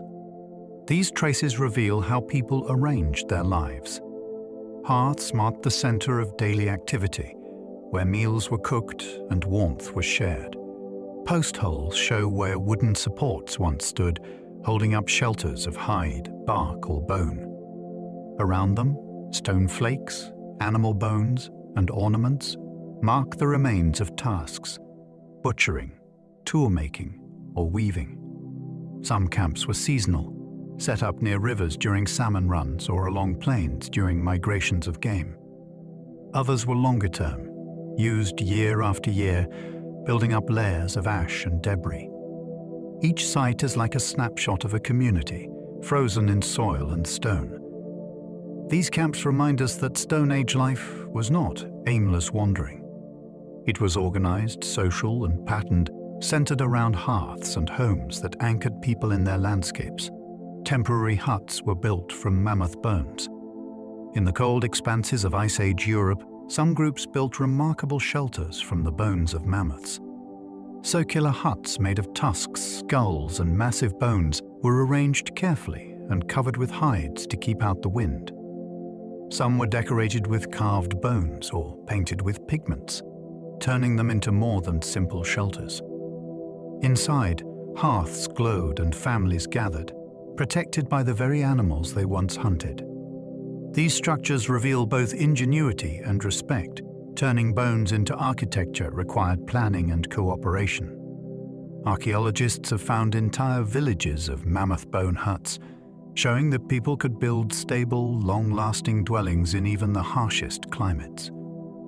To sit inside such a hut was to live surrounded by the memory of the hunt, sheltered by the remains of Ice Age giants. These bone houses are among the most extraordinary examples of survival architecture in the ancient world. Some settlements used reindeer antlers as building frames. Not all Stone Age shelters were built from mammoth bones. In regions where reindeer were abundant, people collected antlers and used them as building materials. Antlers, lightweight but strong, could be lashed together to form frames for huts, later covered with hides or bark. The use of antlers shows remarkable flexibility, adapting architecture to the animals and materials of the environment. Archaeological evidence suggests that these structures were both practical and symbolic. Reindeer were central to survival, providing meat, hides, and tools, and now their antlers sheltered the living as well. This kind of resourcefulness highlights the creativity of Stone Age people, who saw potential in every part of the animals they hunted. To build a home from antlers was to turn the wilderness itself into a source of refuge, blending survival with ingenuity in ways that continue to astonish archaeologists today. People dug storage pits to keep food safe. Food security was as important in the Stone Age as it is now. To preserve supplies, people dug storage pits into the ground, sometimes lining them with stone, clay, or grass to keep moisture out. These pits could store nuts, dried meat, or roots, protecting them from decay and animals. In colder climates, pits acted like natural refrigerators, keeping food frozen through the winter. In warmer regions, some were sealed with clay or covered with flat stones to maintain cool, dry conditions. Storage pits mark an important step toward stability, the ability to save food for lean times rather than living only from day to day. They also suggest planning and cooperation, as maintaining shared stores required trust within a community. These humble pits, carved into earth, reveal foresight and strategy, the quiet beginnings of a mindset that would one day lead to farming and permanent settlements. Early calendars were carved into bone and stone. Among the most fascinating Stone Age artifacts are bones and stones, etched with sequences of notches. Some of these markings appear to track lunar cycles, suggesting they functioned as early calendars. Dating back more than 20,000 years, these objects show that people were paying close attention to time, not just the passing of days, but patterns of the moon and seasons. Such knowledge would have been invaluable, helping communities anticipate animal migrations, plant growth, and weather changes. The ability to record and track cycles represents abstract thought, moving beyond immediate survival into long-term planning. These early calendars may have been teaching tools, ritual objects, or simple memory aids, but they reveal a striking truth. Humans were already measuring the flow of time tens of thousands of years before writing. Each notch carved into bone was a step toward calendars, clocks, and the concept of history itself. Moon phases may have been tracked in ancient notches. Several Stone Age artifacts bear series of carefully carved notches that align with the phases of the moon. Some scholars believe these objects represent lunar calendars, capable of tracking the roughly 29-day cycle from new moon to full. Such tracking would have allowed people to predict tides, migration patterns, or seasonal changes tied to the moon's rhythm. The markings may have served as communal records, shared knowledge passed among groups to guide hunting or ritual. This ability to link notches on bone to celestial cycles demonstrates abstract thought and symbolic understanding, a leap from counting objects to measuring time itself. To hold one of these notched bones is to glimpse an early form of astronomy, a first step toward humanity's long tradition of gazing upward and finding meaning in the sky. These artifacts prove that even in the Stone Age, people sought order in the heavens above. Stone Age people watched the stars for patterns. Even without written records, it is clear that Stone Age people observed the night sky. Megalithic sites, rock carvings, and alignments of stones suggest deliberate attention to celestial patterns. stars and constellations may have been used to mark seasons, guide journeys, or inspire stories. Watching the heavens was not only practical, but symbolic, a way of placing human life within a larger cosmos. Some caves feature dots and shapes that may represent constellations, the earliest attempts to map the stars. To track the movements of celestial bodies required patience and memory, watching over years and passing knowledge down through generations. The practice shows that astronomy is not a modern science, but an ancient human instinct. Stone Age people looked up, saw order in the sky, and began weaving it into their survival and their imagination. From these first observations grew the long history of human stargazing. Some megaliths may have been early observatories. Large stone monuments built in the late Stone Age suggest that people were not only watching the skies, but also marking them with architecture. Some megaliths, such as stone circles and alignments, appear to correspond with solstices or lunar events. At certain times of year, sunlight or moonlight passes directly through gaps between stones, illuminating central points. These alignments suggest intentional design, possibly for tracking seasons, planning agriculture, or holding rituals tied to celestial cycles. Such monuments required immense labor, cooperation, and foresight, far beyond the needs of daily survival. They reveal a community invested in time, order, and meaning. If these structures were observatories, they stand among the first scientific instruments ever built, giant calendars of stone. To gather at a circle and watch the sunrise in perfect alignment would have been to witness not just a new day, but humanity's growing mastery of time. Göbekli Tepe was built long before cities. In modern-day Turkey stands one of the most astonishing discoveries of prehistory, Göbekli Tepe. Built more than 11,000 years ago, this site predates agriculture, pottery, and cities, yet it is monumental in scale. Massive stone pillars, some weighing tons, were arranged in circular enclosures, carved with images of animals and abstract symbols. What is extraordinary is that hunter-gatherers, people without farms or permanent villages, built it. This challenges long-held ideas that agriculture had to come first before monumental architecture. Göbekli Tepe suggests the opposite, that gathering for ritual and belief may have driven people to organize, build, and eventually settle. The site reveals that imagination and cooperation could produce works of staggering complexity, even without metal or wheels. It is one of the greatest puzzles of archaeology, a temple at the dawn of human history, reshaping everything we thought we knew about the Stone Age. Monumental pillars were carved with animal reliefs.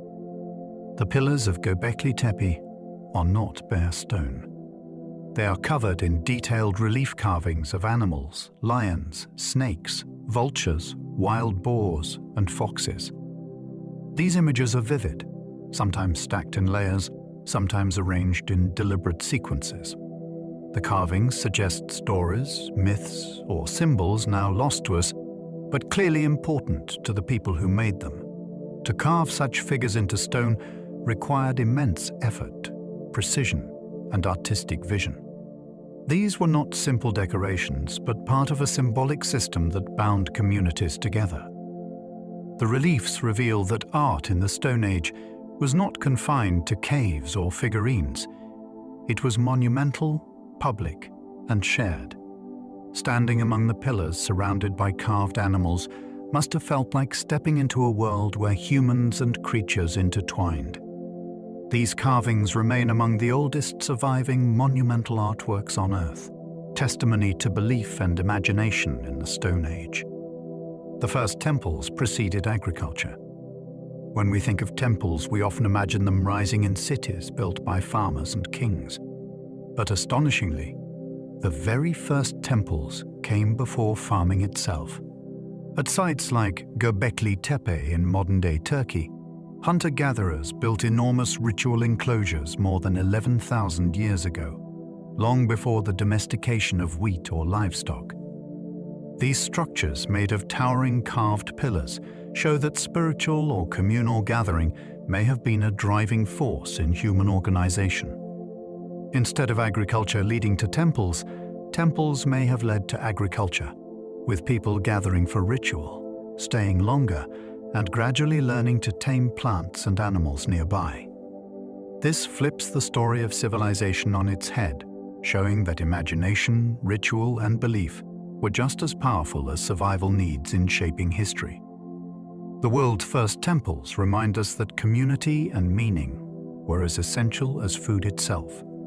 People gathered for feasts at sacred sites. Archaeological evidence suggests that Stone Age people did not just build sacred places, they traveled to them for feasts. Bones of wild animals, large cooking pits, and discarded tools have been found around ritual sites like Göbekli Tepe, pointing to massive gatherings. People may have traveled miles with food, drink, and offerings, coming together to share in rituals and celebrations.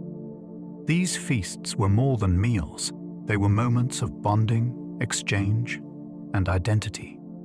Imagine the glow of fire pits, groups roasting meat, sharing stories, and perhaps singing as carvings of animals loomed in the background. Such gatherings helped bind scattered groups into larger networks, creating alliances that might last across seasons. These early feasts show that celebration is not a modern invention. Even in the Stone Age, people found joy in gathering, eating, and marking special moments together, building community with fire, food, and song. The origins of storytelling reach back to the Stone Age. Storytelling is older than writing, older than cities, older even than farming. Around fires, Stone Age people must have shared tales of hunts, spirits, ancestors, and dreams. Archaeologists cannot dig up spoken stories, but clues remain in cave paintings, carvings, and ritual artifacts. A sequence of animal images, a handprint, or a carved figurine may have sparked explanations passed from one generation to the next. Stories helped teach children about dangers and traditions and gave meaning to the world around them. They may have explained the stars, the animals, or the mysteries of death and birth. Storytelling bound groups together, preserving knowledge without the need for writing. To imagine the first tales is to picture flickering firelight, shadows moving on stone walls, and voices rising in rhythm. The Stone Age was the birthplace of stories, a tradition that has carried human imagination through every age since. Cave art may have served as teaching tools. The vivid animal paintings in caves like Lascaux or Chauvet may have been more than decoration or ritual.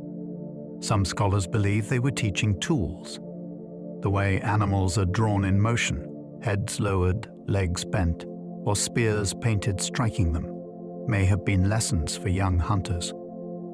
A painted wall could serve as a classroom where elders explained the behavior of bison or the dangers of rhinos. Others may have shown tracking signs teaching how to recognize footprints and patterns. In this way, cave art was not just artistic expression, but practical knowledge, encoded in images. Teaching through pictures gave hunters and gatherers a way to pass down skills across generations.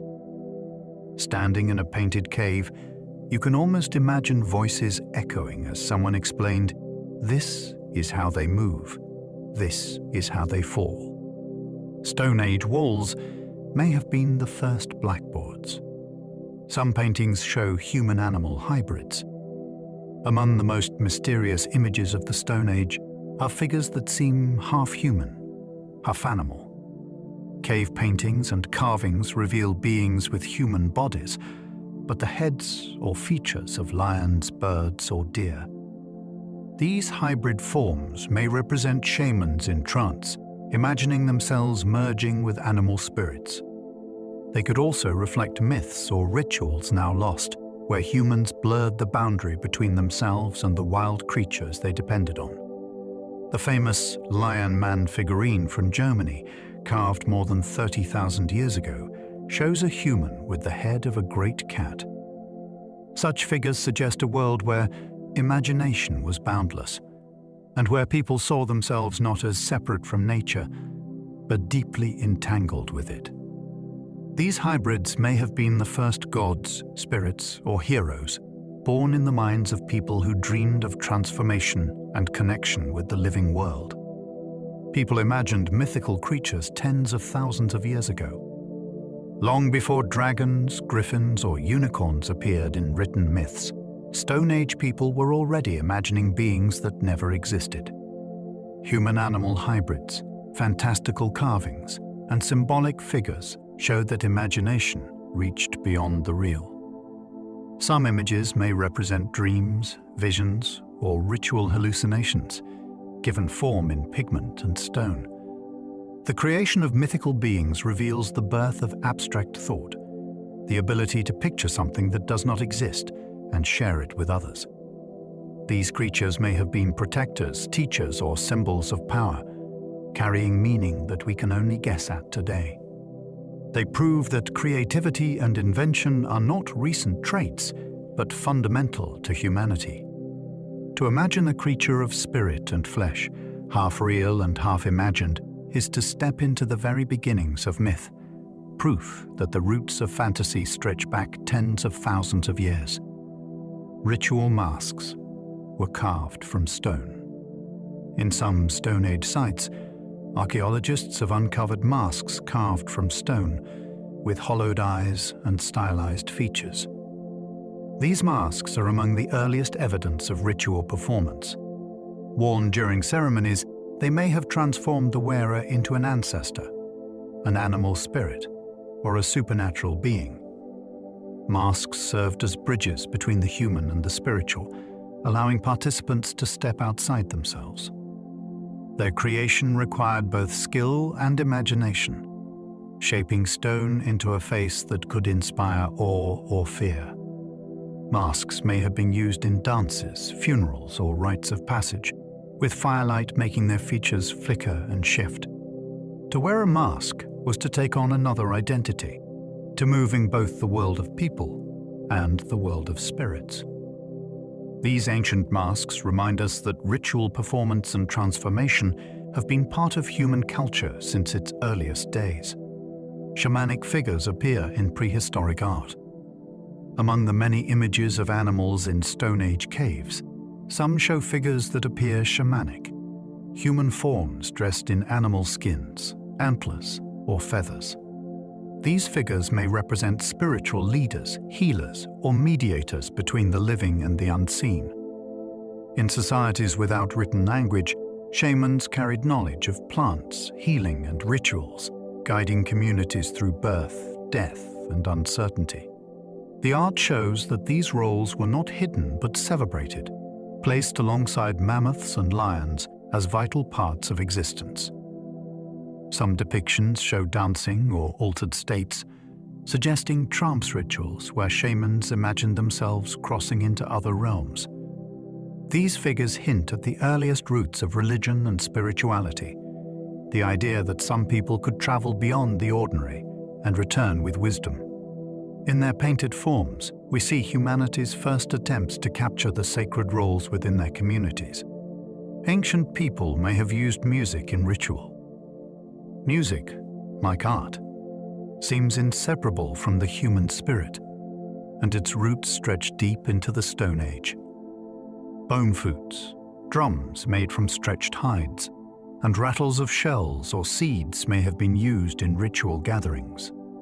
Music could unify groups, turning scattered individuals into a community that moved, clapped, or sang together.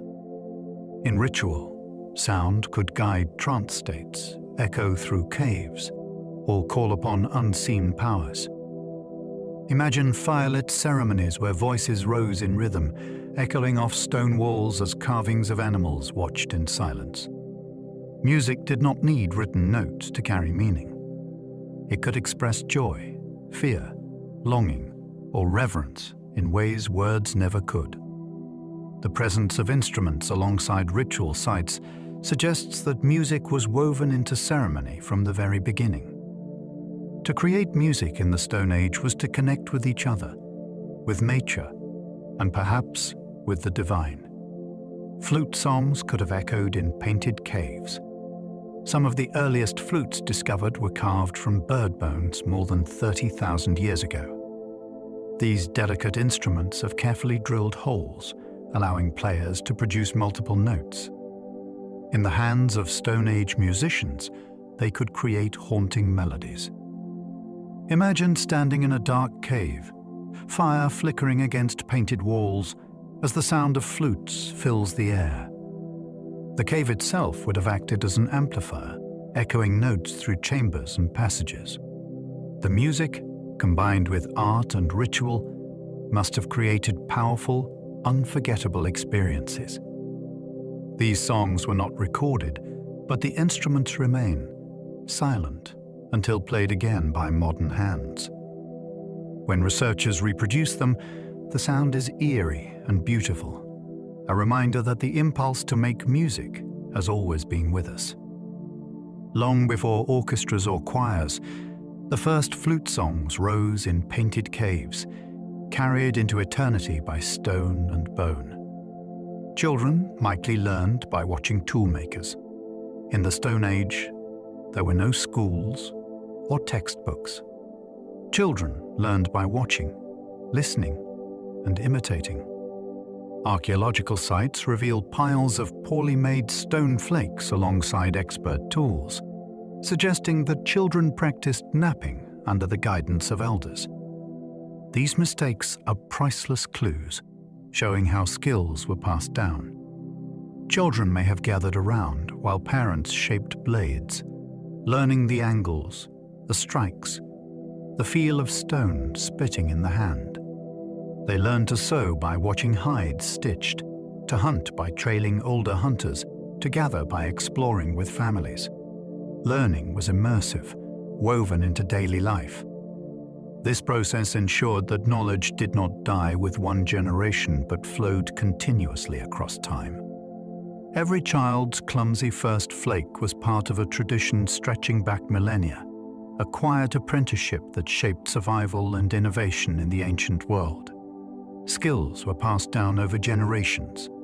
The Stone Age was an era of continuity, where skills were preserved not by writing, but by practice and teaching. Tool-making traditions lasted tens of thousands of years, passed from hand to hand across generations. A particular style of blade or spear point could define a culture, spreading as people taught and learned.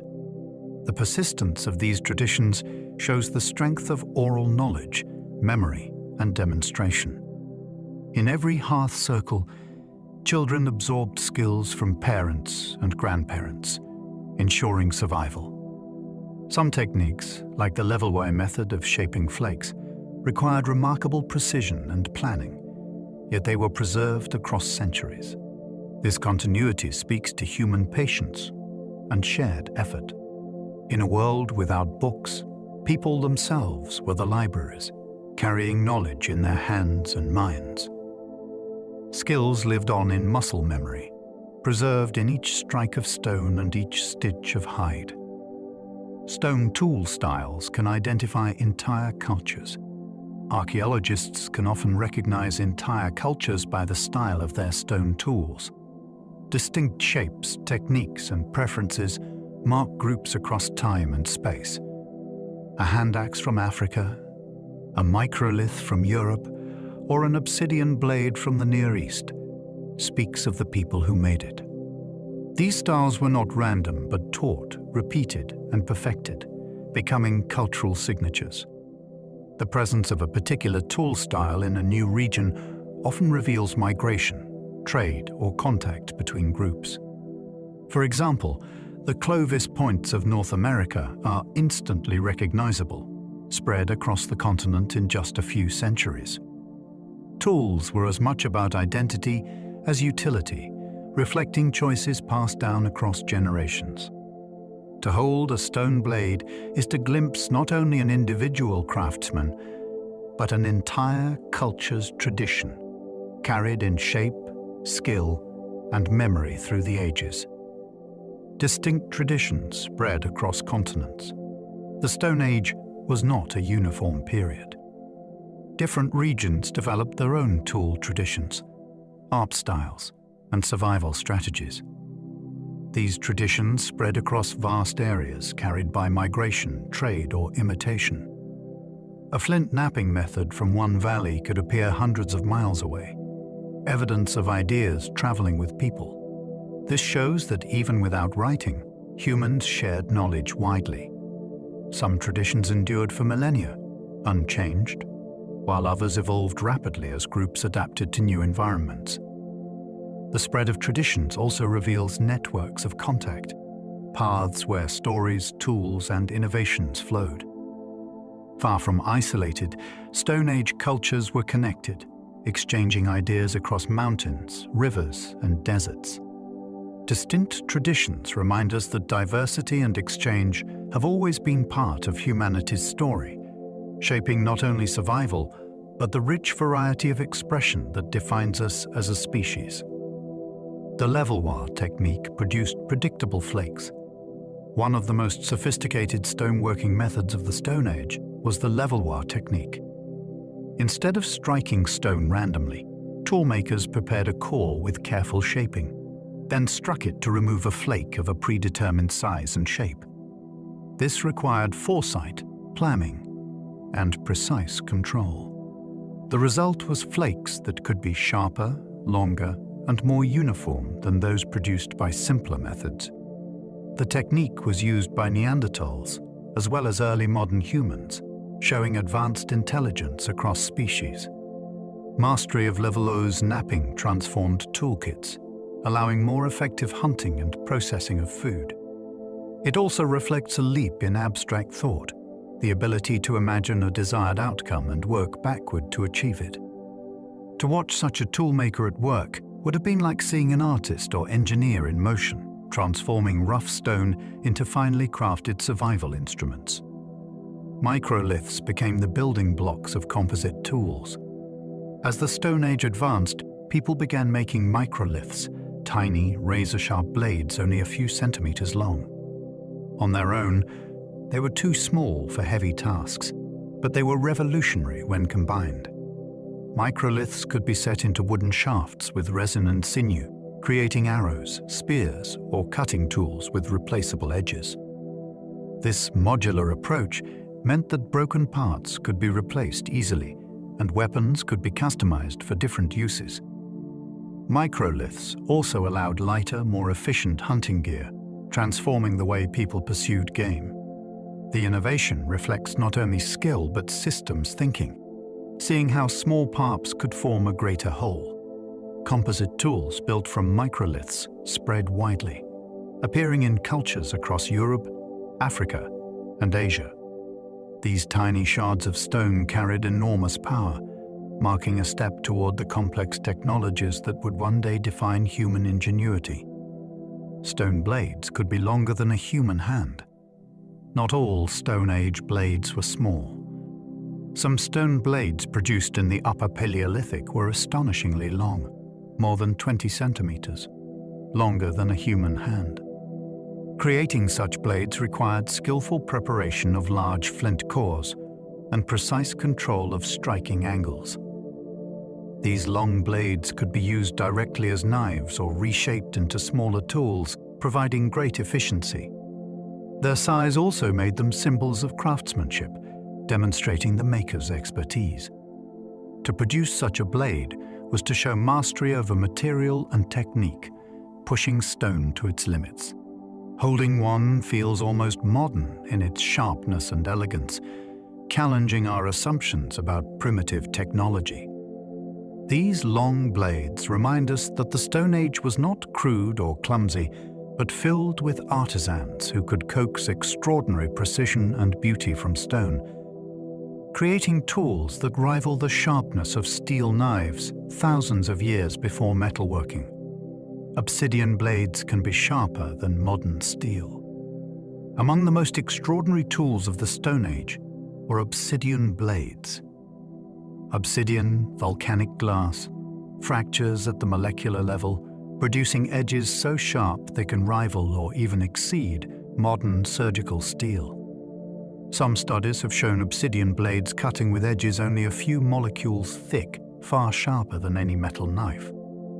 For Stone Age people, obsidian was a prized resource, traded across vast distances. To hold an obsidian blade was to possess one of the finest tools in the world. These blades could slice hide, meat, and plant fibers with ease, transforming survival tasks.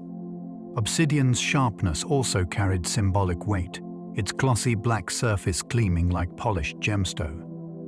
Even today, some surgeons use obsidian scalpels for microsurgery, connecting modern medicine with Stone Age ingenuity. These blades prove that the genius of toolmaking reached extraordinary heights long before the arrival of bronze or iron. Some stone tools were polished to a mirror-like finish.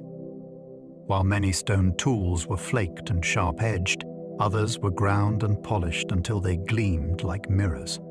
Polished stone axes, found in the later Neolithic period, were smoothed with hours of grinding against abrasive surfaces. This labor produced tools not only stronger and sharper, but also strikingly beautiful. Their surfaces reflect light, shining as though made from crystal. Such tools were functional, used for cutting trees or shaping wood, but many were also buried in graves or offered in rituals, suggesting symbolic importance. The care invested in polishing reveals that these tools were more than practical objects.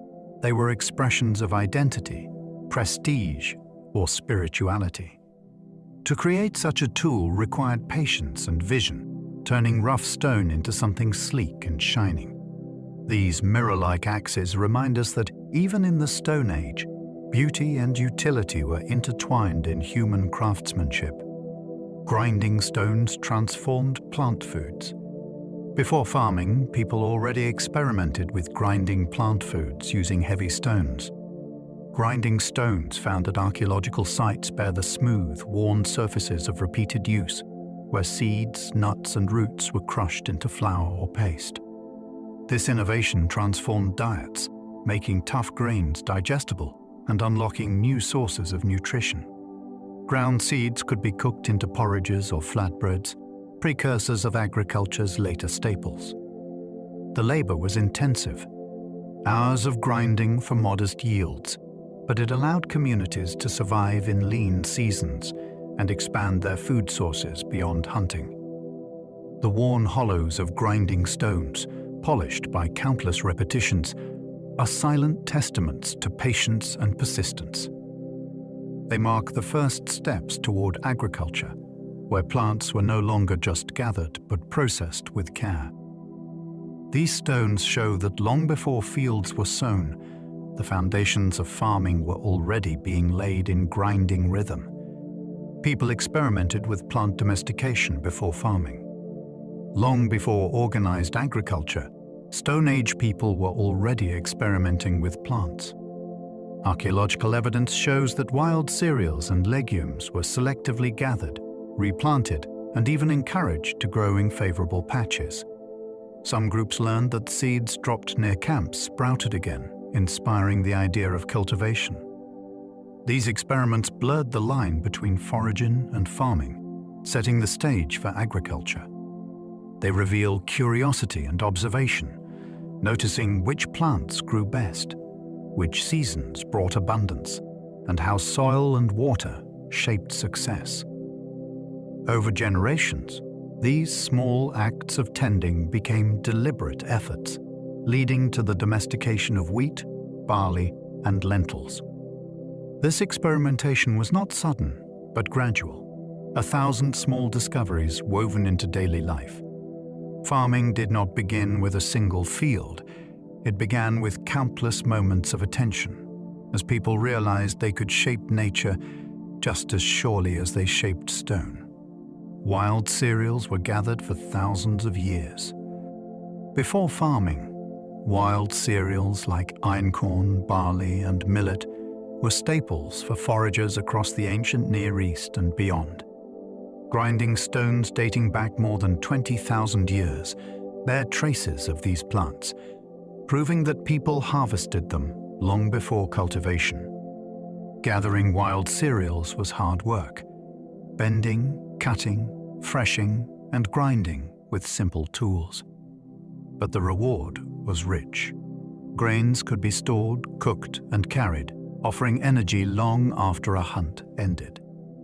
Some of the earliest breads may have been baked from such grains, cooked as flapcakes on hop stones. This long tradition shows that agriculture did not suddenly appear, but grew from deep experience. People knew the cycles of plants, the best places to find them, and the patience needed to process them.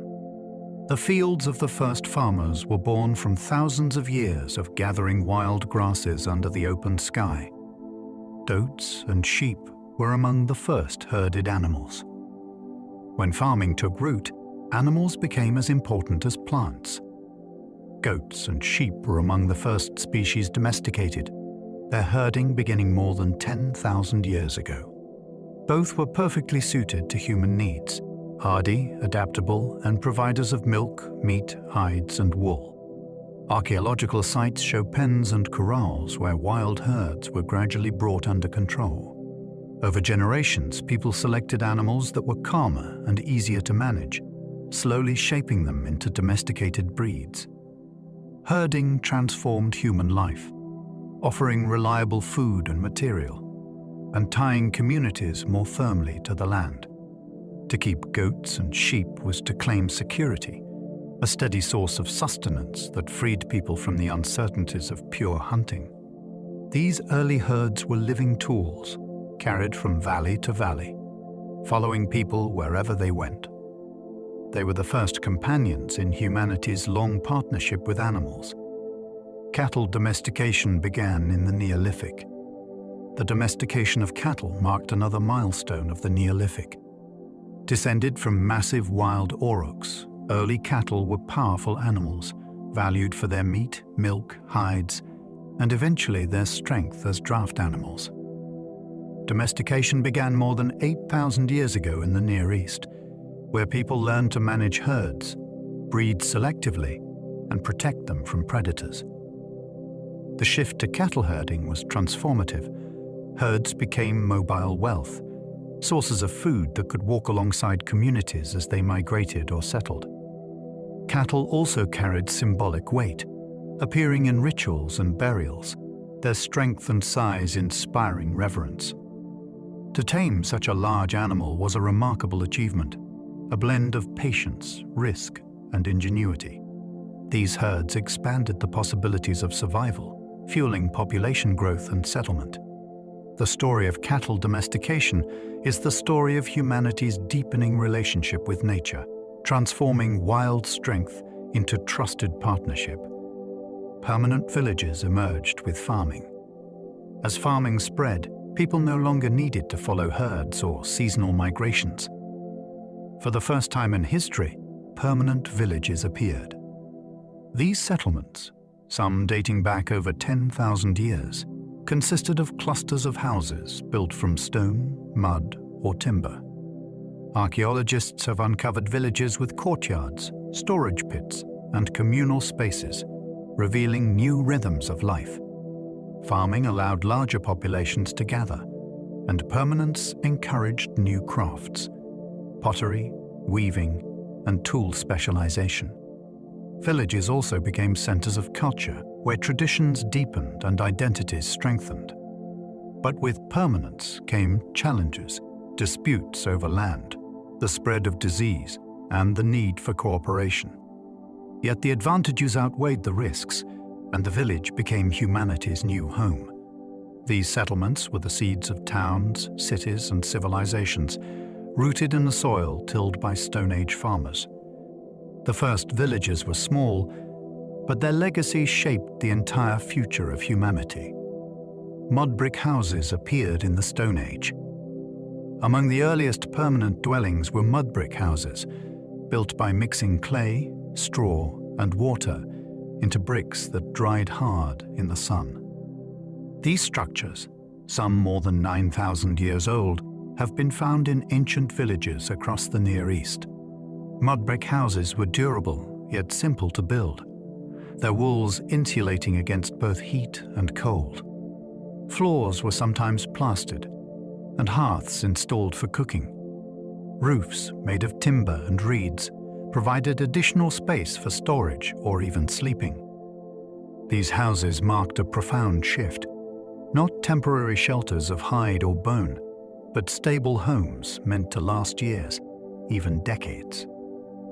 To build with mud brick was to declare permanence, to root oneself in a place and invest in its future.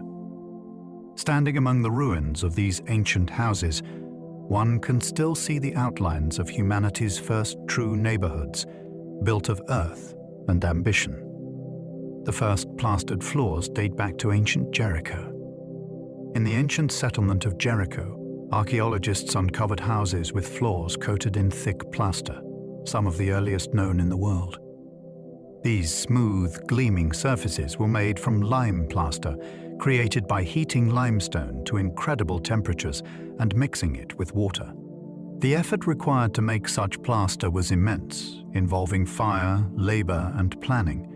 Yet the result was striking: clean, durable floors that could be repaired and resurfaced as needed. These floors were not just functional but symbolic, representing care and investment in homes. Some even showed traces of pigment, suggesting they were decorated or colored. Plastered floors at Jericho reveal how far Stone Age people had come, from living in caves or huts to crafting engineered environments. They transformed houses into true living spaces, durable and orderly, proof of communities growing more sophisticated and rooted with every generation. Some villages had defensive walls long before cities. Jericho holds another surprise: massive stone walls built around the village more than 9,000 years ago. These are among the earliest defensive structures in human history, long before the rise of true cities. The walls, several meters high, were built with stone and mud brick, possibly to protect against floods or raiding groups. A stone tower attached to the wall hints at surveillance or ceremonial use. These defenses show that Stone Age communities were already thinking collectively, planning large-scale projects that required cooperation and leadership. They also reveal that danger was present, whether from rival groups, wild animals, or natural forces. Building such walls marks a turning point, where communities began to protect not just people but also fields, herds, and stores of food. These early fortifications foreshadowed the great walled cities of later civilizations, but their roots lie in Stone Age ingenuity and caution. The earliest pottery came before metalworking. Pottery is one of humanity's most enduring technologies, and its origins stretch back to the Stone Age, long before the use of metals. The earliest pots date to more than 16,000 years ago in East Asia, where people shaped clay vessels and hardened them in fire. These simple but revolutionary containers transformed daily life. They allowed water to be stored, food to be cooked more efficiently, and grains to be preserved. Unlike baskets or skins, pottery was durable, able to last for years if carefully used. Decorating pots with patterns soon followed, turning utility into art. Pottery also carried social meaning, with designs reflecting identity or tradition. Its invention marks a profound step, enabling storage and cooking that supported larger communities. Long before bronze or iron, it was clay that reshaped human life, humble earth transformed into vessels of survival and culture. Fired clay was used for storage jars and cooking pots. Once people learned to harden clay in fire, they began crafting jars, bowls, and cooking pots. These vessels were thicker and sturdier than early pottery, able to store large amounts of grain or liquid. Cooking pots allowed food to be boiled, softening tough roots and grains, expanding diets, and improving nutrition. Storage jars made it possible to keep surplus food for future seasons, protecting communities against famine. Some jars were so large they remained stationary, becoming central features of houses or communal spaces. The durability of fired clay also made it a perfect material for passing down traditions. Fragments of decorated pottery survive even when wood or hide has long vanished. Each shard tells a story of meals cooked, food preserved, and families nourished. Fired clay was not just a material, it was a revolution, giving human communities greater control over time, hunger, and survival. People decorated pottery with patterns and paint. Even the earliest pottery was rarely plain. People scratched lines, pressed chord patterns, or painted designs into their vessels. These decorations transformed pots into objects of identity and pride. Patterns might have signified ownership, community, or symbolic meaning, while painted motifs often reflected nature, animals, plants, or abstract designs. Some pots bear repeating geometric shapes, possibly linked to rituals or cosmology. Decorating pottery was more than aesthetic. It turned vessels into carriers of culture. Each design reflected the hand of its maker and the traditions of a group, allowing archaeologists today to trace styles across regions and centuries. Pottery, therefore, was both practical and expressive, a way to hold food and ideas at the same time. The act of decorating shows that beauty was as important as survival, proving that even the simplest vessel could hold both nourishment and meaning. Clay figurines were sometimes deliberately broken. Among the most mysterious Stone Age artifacts are clay figurines, small human or animal shapes, often fired in hearths. Many of these figurines show signs of deliberate breaking, sometimes immediately after being made. This has led archaeologists to believe they played a role in ritual. Perhaps they were offerings, meant to be created and destroyed as symbolic acts. Some may have represented fertility, ancestors, or spirits, their breaking part of ceremonies tied to renewal or protection. The act of destruction gave meaning, just as much as creation. Figurines also reveal early experimentation with clay, laying the foundation for pottery. Their fragile remains, scattered in ancient settlements, are haunting glimpses of rituals we cannot fully understand. To shape a figure from earth, then break it in firelight, was to engage in symbolic dialogue with the world, an early expression of belief and imagination. Early farmers built megalithic tombs. As farming spread, communities began building monumental tombs from massive stones, known as megaliths. These structures, dating back more than 6,000 years, were feats of engineering, requiring the movement of multi-ton slabs without wheels or metal tools. Megalithic tombs served as burial chambers for entire communities, marking places of memory and identity. They were often covered with earth to form mounds, blending architecture with landscape. The effort to build such tombs reflects a strong sense of ancestry and continuity, a desire to honor the dead and anchor the living to the land. Some tombs remained in use for centuries, receiving generation after generation of burials. Standing before these monuments, one feels the weight of collective effort and devotion. They remind us that even in the Stone Age, people built not only for survival, but for remembrance, creating structures meant to outlast lifetimes. Passage graves were oriented to the sun. Many megalithic tombs were built with astonishing precision, their passageways aligned to the rising or setting sun at solstices or equinoxes. At Newgrange in Ireland, for example, sunlight pierces the narrow passage on the winter solstice, flooding the inner chamber with light. This alignment shows deep astronomical knowledge and symbolic intent, linking death with cycles of the sun. Such precision required years of observation and careful planning. These alignments may have symbolized rebirth, renewal, or the connection between ancestors and cosmic order. To stand inside a tomb as the sun rises and illuminates stone carvings is to witness a fusion of architecture, ritual, and astronomy. These monuments prove that Stone Age people were not only builders but astronomers, weaving the heavens into their very graves. The passage of light through stone remains one of the most awe-inspiring legacies of prehistoric imagination.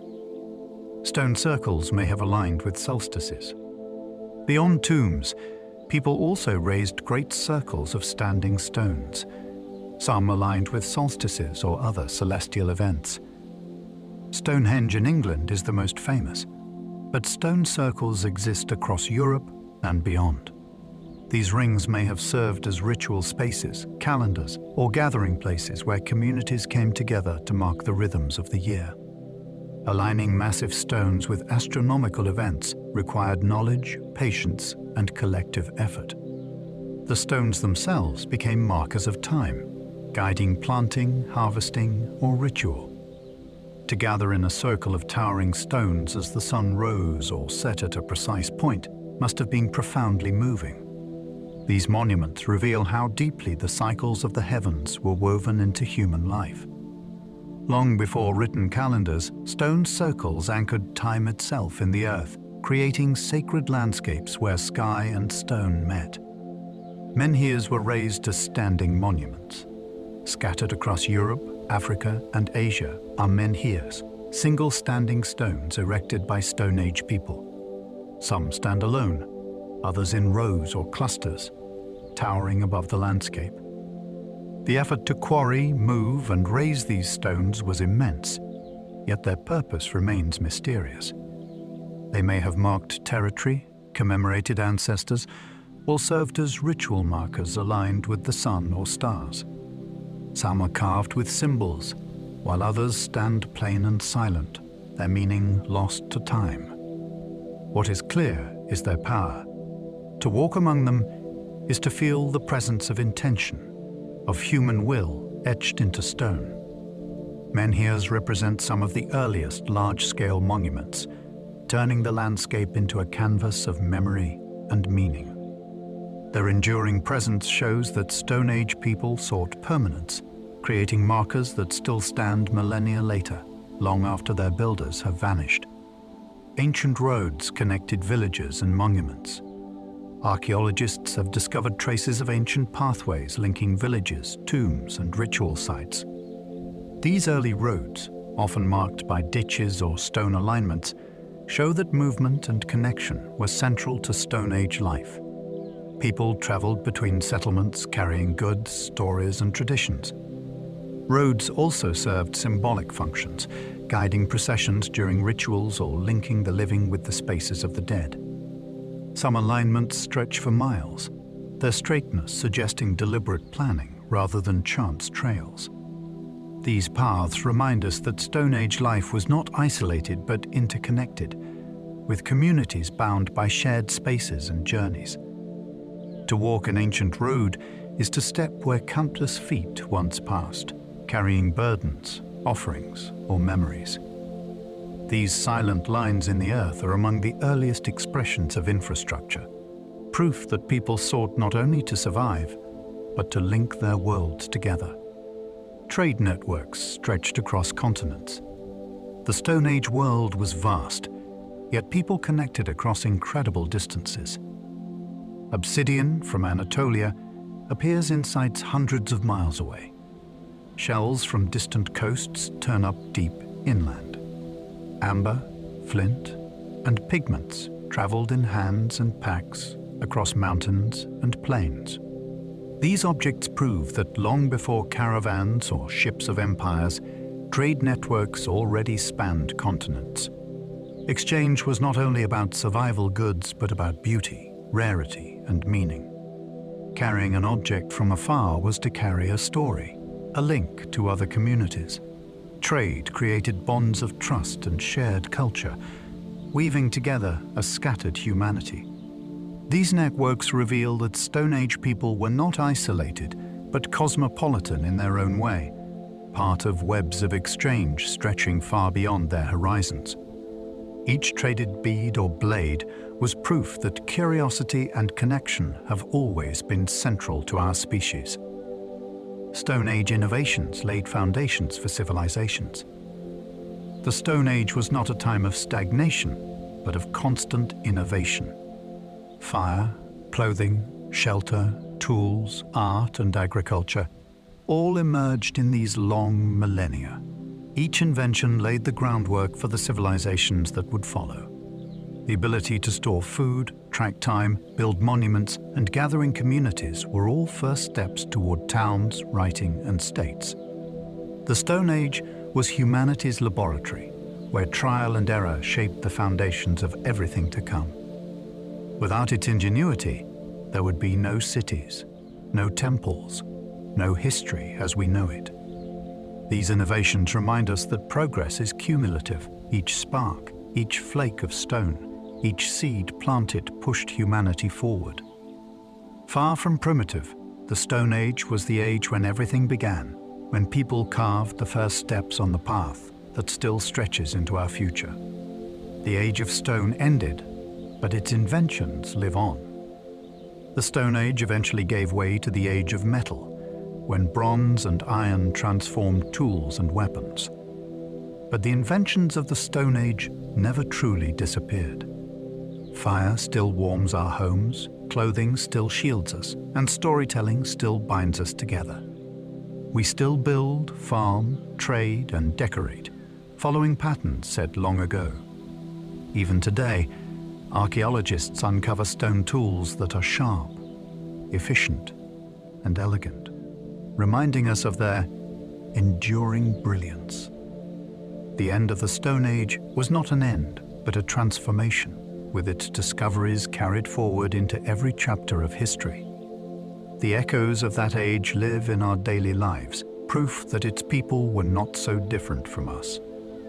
They too imagined, created, and dreamed, leaving behind inventions that remain part of what it means to be human. The Stone Age never truly ended. It lives on within us. And so, our journey through the Stone Age comes to a quiet close. We have walked beside the first tool makers who struck sparks from stone and lit fires in the dark. We have seen caves painted with the shapes of mammoths and lions, echoes of a world both beautiful and perilous. We have listened for the sound of flutes carved from bone, their notes drifting into the chambers of painted caverns. We have watched villages rise, harvests take root, and monuments of stone lifted toward the sky.